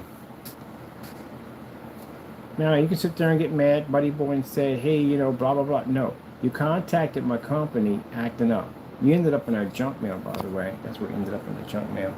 Contacted our company, was carrying on and acting up, saying, hey, buddy, about paint. But doesn't make a difference. If you got nothing better to say, then don't say anything at all, you know. You're going to be disrespectful, mean, and nasty to people. Guess what? Your information pops up. Get that right there. We go. Hey, buddy. And again, you can't write for Jack. Another person who needs to go back to school. Hey, buddy. And the reason why we thought it was Crow, because Crow writes like this. But again, the spelling's a little bit better too on top of that. But hey, buddy, period. You work for where? And this is your writing at the end of the day? Really? Why do you have a period? The beginning of a sentence, hey, buddy, period? And then start off with a capital? Hey, buddy would have been the beginning of the sentence, and there shouldn't have been a period there, nor a capital where it says it doesn't. And you work where? Should I contact your company? At the end of the day, you're lucky you didn't send me down anything stupid at the end of the day. I can track down exactly where you work at.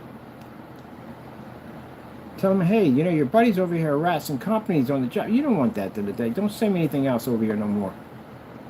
Dumb stuff.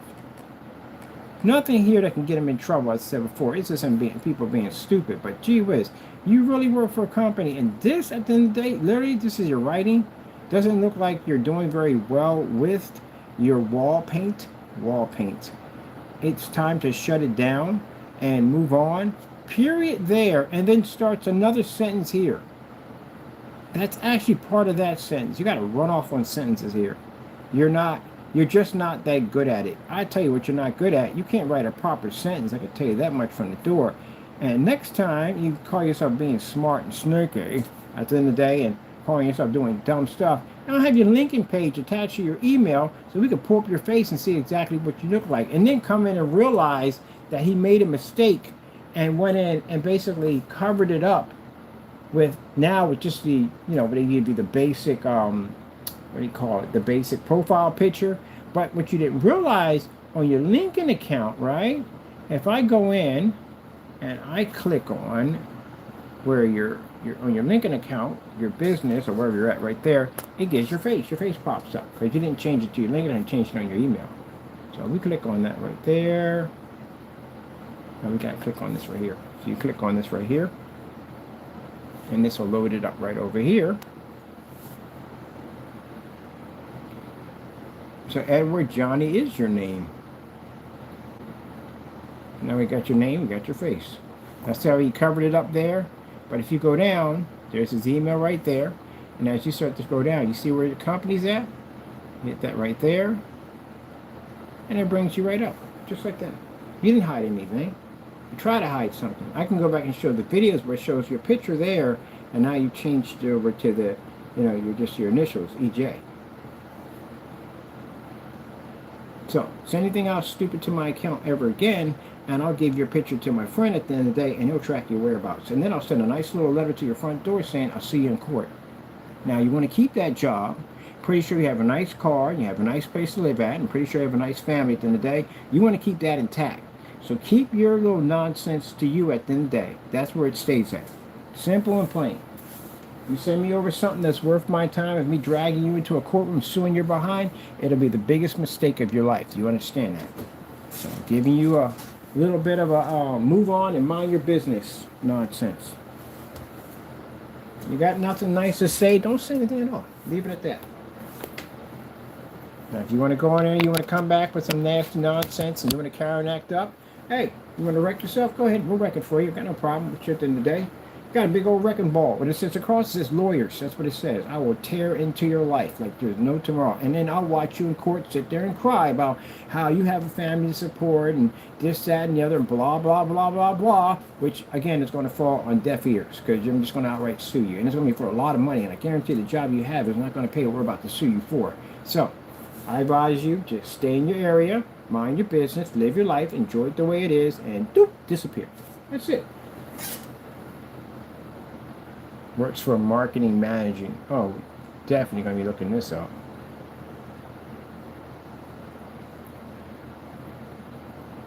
I'm not going to look it up here. I'm going to look through it.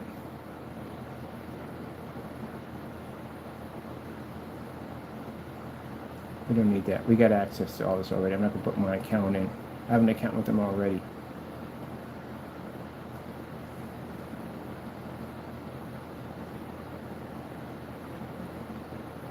I wonder what company that is.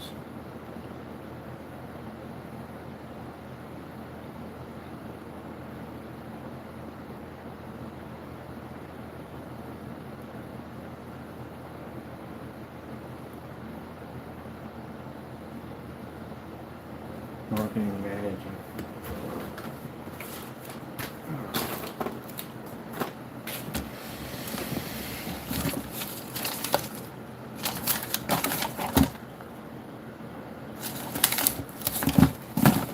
We never had painting over like that. Ugh. Dumb stuff people do. So you go back and look at the video, it's pictures on it, you took it off. Because you probably realize, like, oh shoot, I sent this over, my pictures on it. But yeah, it's on your LinkedIn account, that's why. Marketing. That's why I said it's best to stay in your group and just mind your own freaking business, because if you want to do dumb stuff, it's easy to happen to you. It really is. It's not hard for people to find. We live in the digital age, and most people link their emails to their LinkedIn account because this is how they're doing business. So that's your email right there from the door. We know it's not a fake email. Everything that came up from there. All right. So you're using this for your business, or the business you're working with. This is for people to connect. Now, do you need to go back to your account to let your associates know that you're doing business with, that you're harassing companies? Because we can make that so. I don't think anyone's going to do business with you at the end of the day if you're taking your email and you're basically contacting. Because we had enough of these coming in, I could flood your little business email over there on your LinkedIn account because I'm connected to them, and I can basically pull your profile and show you where you're coming in harassing our company. No one will touch you. Let me see.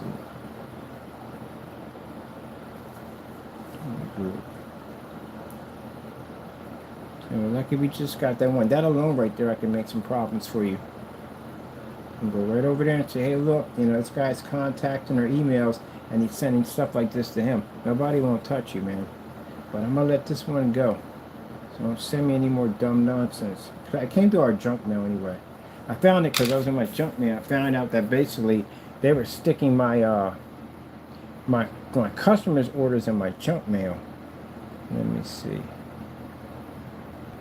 What the freak? How do you spell this?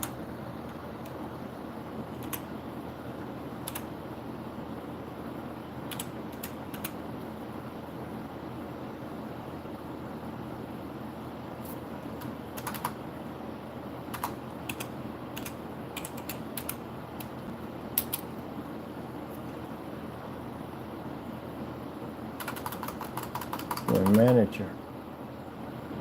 Let me see what this place is. Where is it located?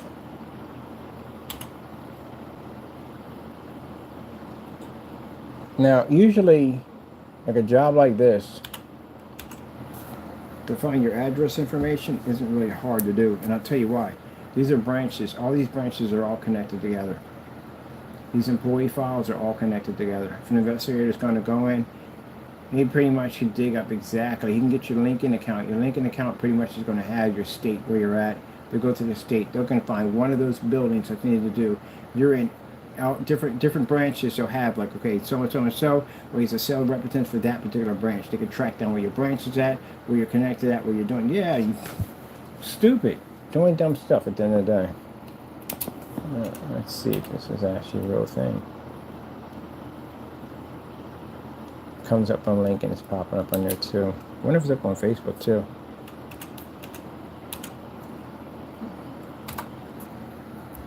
Gotcha.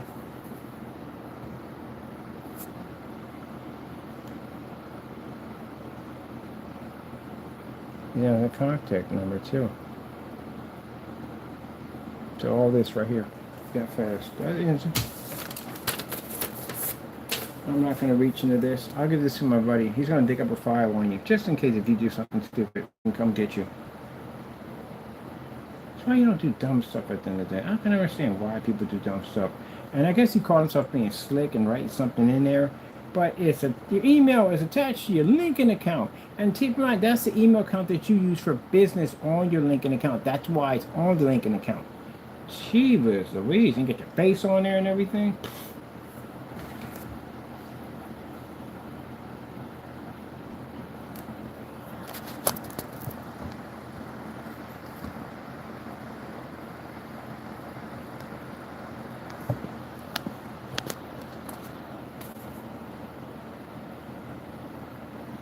Not good, buddy.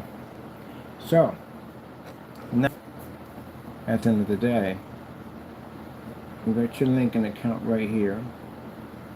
I have access to it, and the building, everything else you have from there. Word of the wise. If you got nothing better to say, spend your time doing something else. Go ahead. Because keep in mind, just say if I were like you. Say if I want to spend my time digging into you right now and basically giving to a friend of mine that has the authority to dig into you, and then from there, we can go from there. Get you on harassment. So, what would you rather have me do? Would you rather me just let this go and go about my day? Yes, you would. So, this is what I'm going to have you do. You go about your day, and you do whatever it is, and just mind your own freaking business, because the last thing you want me to do is have me in your business. You don't want that. Don't contact my company again with no dumb nonsense at the end of the day. I explain to people at the end of the day that, you know, you attack a Christian at the end of the day, we'll know where you're at. We'll know where you're at. The Lord will give us the ability to find you. You will make the mistake and we'll find you. And the devil's going to ruin this man's life doing dumb stuff following Satan at the end of the day. Don't do that. The devil at the end of the day can collect souls off a Christian, and I'll tell you how. Because he knows darn well you can't do anything to harm the Christian, but he knows darn well you're going to do something to harm yourself, because you're going to do something stupid enough that's going to get you in trouble, where he can use that as an advantage point to take you out. You ain't hurting me at the end of the day, you hurt yourself. And if I contact your business or office and say, hey, look, we got a guy of interest over here that's been sending over some nasty emails. We want to let him know not to do it again. You can be reprimanded for that dumb nonsense, especially if it's a company email you're using. All right, well, that's based about it. I got things to do. Dummies. I swear to the dumbest stuff I've ever seen in my entire life. Like, you're just glutton to be just do dumb stuff. Let's do something dumb today. Let's send over stuff and then hide our face like we haven't been found. Oh, my goodness. And they're right topics. I go take it up. We gotta get the screen done before we go do anything with the screen.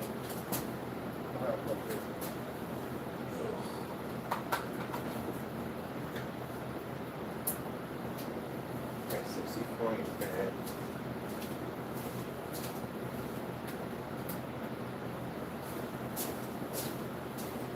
I'm leaving it here. I'm gonna leave it there. I don't care.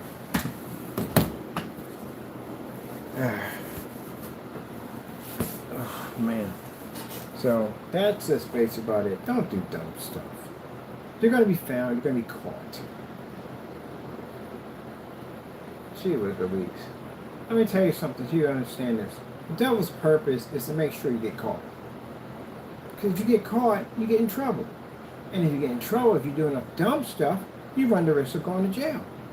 If you go to jail, there's a high possibility he can get somebody in there to off you. Because again, I keep telling you at the end of the day, you're no good to him alive. As long as you're alive, you have the ability, if God makes it so, because like I said, not everybody's going to heaven. So if he does make it so that you can be saved. So he's going to do all kinds of things, including this guy doing this dumb act at the end of the day, and all his information being there for us to have access to. Now, if he sent over a death threat or something stupid at the end of the day, do you know how fast we can get to him? Extremely fast. And we got evidence right there showing him committing this act. You'll lose your job, you get fired, because they'll be contacting your job, let them know that, hey, you're sending us emails, death threats. That's not going to go well for you. You called me a scam or anything in there, that's defamation. I can get you on that. But because of what you just said, that's nothing for us. That's the usual dumb nonsense we usually get. We'll pay it no mind. But I'm still going to get a folder on you by the day. Just in case if you decide you want to do something stupid or something dumb, follow up on what Satan just told you to do, I'm going to give you a nice little warning. I like to give people opportunities to get out of situations. That means if you don't take the opportunity, we can surely show the judge at the end of the day, we gave you the option, you didn't take it, which means you're liable for all things now. So we'll get a folder on you, and then if you decide to do it again, I'm going to send over your information, let you know we know where you're at. So that way you can get an understanding that back it down, go someplace else. What's wrong with people today? You don't want to keep your stuff. You work hard every day, you work a nice job, you don't want to keep your stuff. You don't want to keep the car you drive in. You don't want to keep providing for your family. You don't want your freedom. That's what you're telling us in the day. Oh, please lock me up. Take it all from me. I don't even want it. That's what you want in the day, because that can happen. Stay out of trouble. What the frick is wrong with you? It's a grown freaking man right there acting like that. I see people saying stuff all that. You're a grown man. Grow the freak up. Gee whiz Louise. Ugh. I'm going to send you back a nice little email explaining to you exactly, don't contact me again with any more dumb nonsense. Since you hid your picture, I'll send your picture and some of your information over. And you get understanding that mind your business and go someplace else with it. Alright. I think it's 12:50 already. 12:50 already!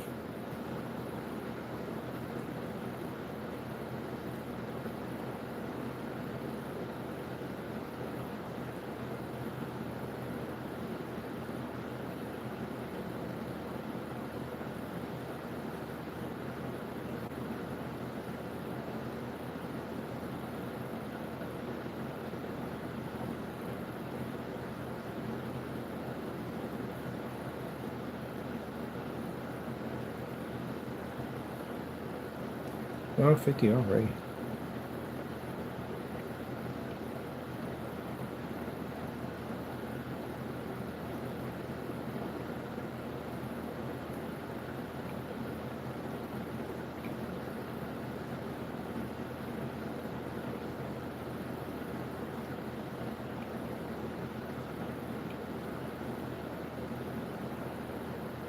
They manufacture gloves. That's what he does. It's a company for manufacturing gloves, possible Thanksgiving gloves. Yeah, they manufacture gloves. That's the company he works at. Hmm.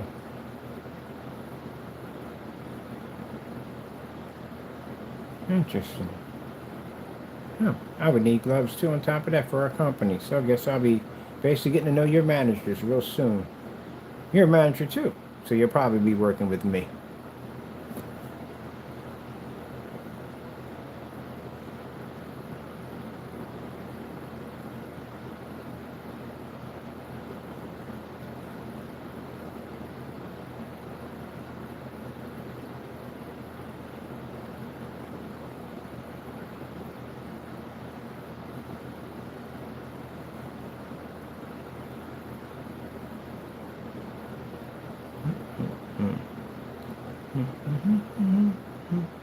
I can use work gloves. They design the kind of gloves we're looking at. Yeah, we can use them. I'm gonna call them up to see how much exactly what we can get. Not for him. I want to see what they got over there. I'm always interested in seeing what companies own have. Let me see.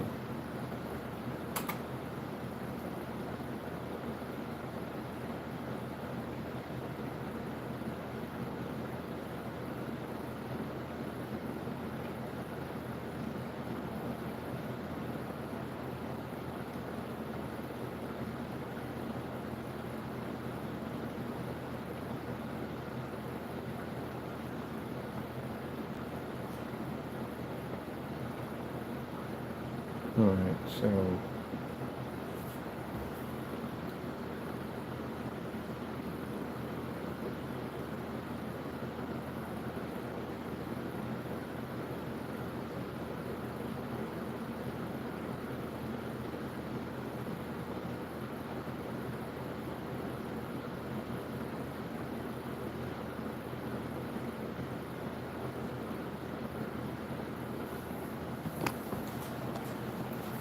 no, they're not gloves. This is something else. This is a group.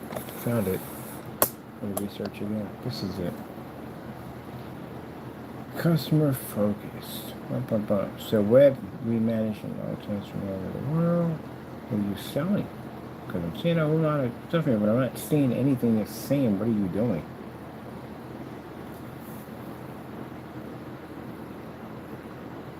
It doesn't tell me what you do. It's not telling me exactly what the business does.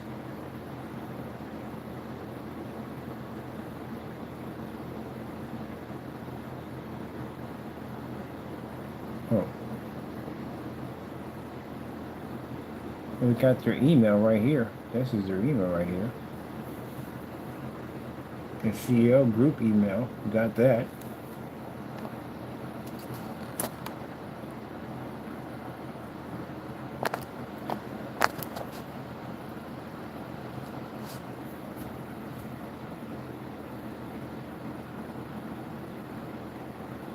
Which means we can forward all your emails there.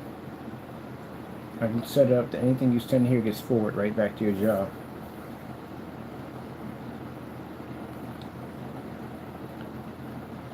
He's in a junk mail anyway, but I have it forwarded so it goes back to them, to his company, to that company. But it didn't say what the freak you do. It says ready to experience the Julia group, different contacts, and are you basically? What are you doing? I can't get anything what they're doing here. And group simply yet profound beliefs and log a test about moving goods from port to port. So basically it's a shipping harbor. They move ports from A to B. Import and export pretty much.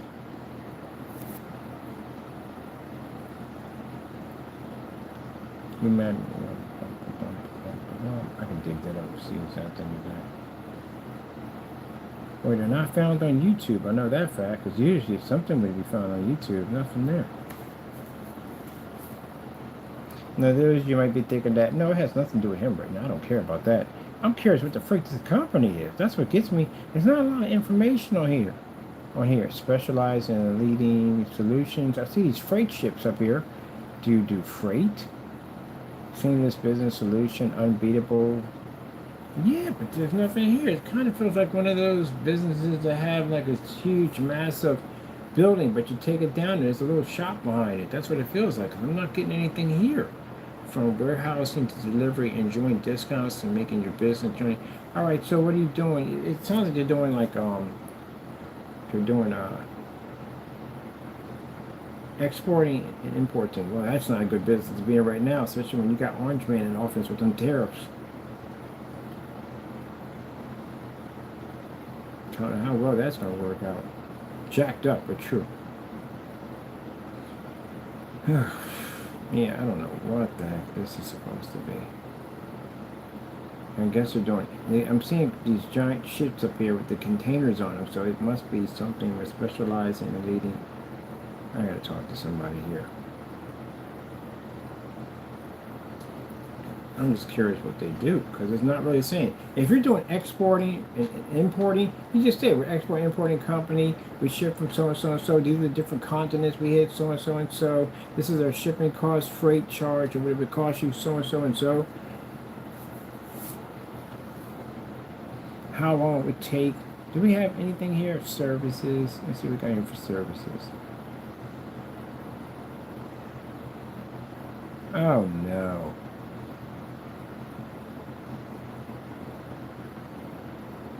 Warehousing. Do we? None of these we can click on? What the freak? Alright, so you ship car rentals. Okay. Rental service. Wait, a rental service? So you shipping? Okay, I'm done. I gotta contact somebody on this because this doesn't make any sense.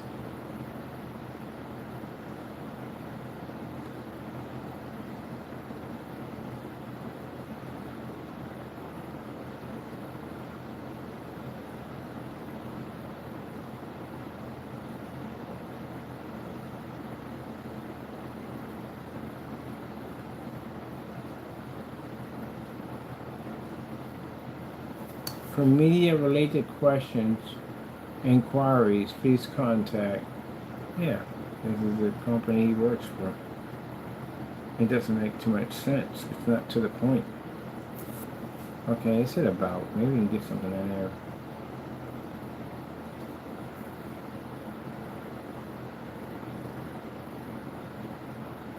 We're delivering expertise, service, and solutions and guides to clients who we are value and a mission to drive success. It doesn't tell me. What are you doing? What are you actually doing? Empowerment, today's competitive landscape and achievement of our solution. It drives growth and oh, this is just stupid. This literally nothing to the point here, and that's the end of this is it's a Danny page. It is. It's a Danny page. It's a whole bunch of mumbo jumbo on it. It doesn't get to the point. It doesn't tell exactly what they're selling. Like, you ever been in a place like, what are you selling? What does this place actually do? What does so and so and so and blah blah blah blah blah? Like a beat around the bush scenario. That's what it feels like I'm reading through. Nothing straight and to the point. Oh, okay. I'm done. I'm gonna save this to my favorite right there. So we have a copy of that.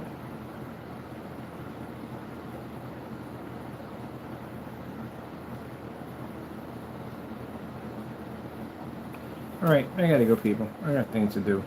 Hope you enjoyed, this video and whatever this guy does at the end of the day. I'm talking about my job at the end of the day. Gee, I don't even know what yours is even do. At least I know what I do at the end of the day. I have no idea what the freak that company is. They're talking about car rentals and landscape and freaking and importing and exporting. But they're not really talking about that at all too much. You're just seeing a bunch of these carries in the back, a bunch of people in the office sitting around. It doesn't make any sense. It feels like it just feels like a house. What do you call it? A house of cards. That's what it feels like to me. A house of cards. If you're doing a shipping carrier,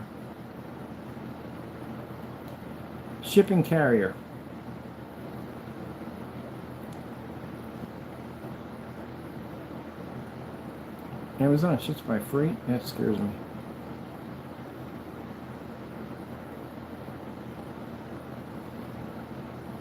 See, shipping carrier is going to tell you exactly to the point what they do. They're a shipping carrier. You're not going to have, our business strives on this so and so and so. It's the same repeat. Our business strives on this so and so. The better protect your business so and so and so.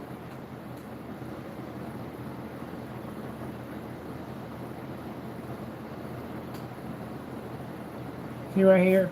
It comes to running an e-commerce business. Partnership are the keys of including choosing the right shipping carrier and partner. You're going to repeat the same thing of what you do. If you're a cook, you're going to constantly talk about cooking. Cooking is going to be carried out all through whatever you're talking about, because you're talking about cooking. You're talking about screen paint, it's going to be screen paint. It's going to be literally all over it. Screen paint, screen paint, screen paint, screen paint. They're talking about, theirs is different. It's like they're doing a summary on every page, but it's not talking about what they're selling.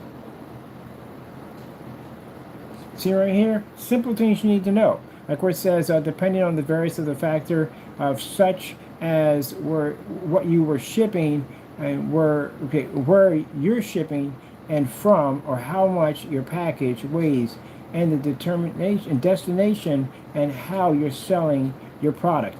That's something right there. They're talking about weight of the package. They're talking about destination of the package, where it's going. These are your carriers or the pros. Yeah, but don't fret. Yeah, this is where you're talking about. People know what they're talking about. And then see the multiple questions they have here. What is it you're shipping? The carrier. How do you choose the shipping carrier? International, regional shipping carriers. It didn't say anything like that on the page at all whatsoever. Stack of cards. That's pretty much what that page is. A stack of cards. Comparison top shipping carriers. How shipping, the guy's called Shipping Bob. Shipping Bob works with different carriers, shipping carriers, and FAQS. We can reach them. Easy number to get to. Fulfill request on pricing. I didn't say anything about pricing. How much is it costing? I couldn't find any pricing on it. What are you pricing? What are you selling? How much does it cost for the shipping? All that stuff like that. Yeah, nothing was there. So that kind of sounds like that was on the other end. Whatever that mess is right here, this is a stack of cards. That's what it is. Gee whiz, a stack of cards on a wind tunnel. Dude, you work a scam job at the end of the day. Because I can tell that when I'm reading through that, I've done with shipping carriers before. I'm looking for certain keywords, and I can't find any of the keywords at all, period. Moving on. Gotta go. Got work to do. I got a customer just chimed in a few minutes ago. I gotta take care of that. Gotta go. Thank you all. God bless.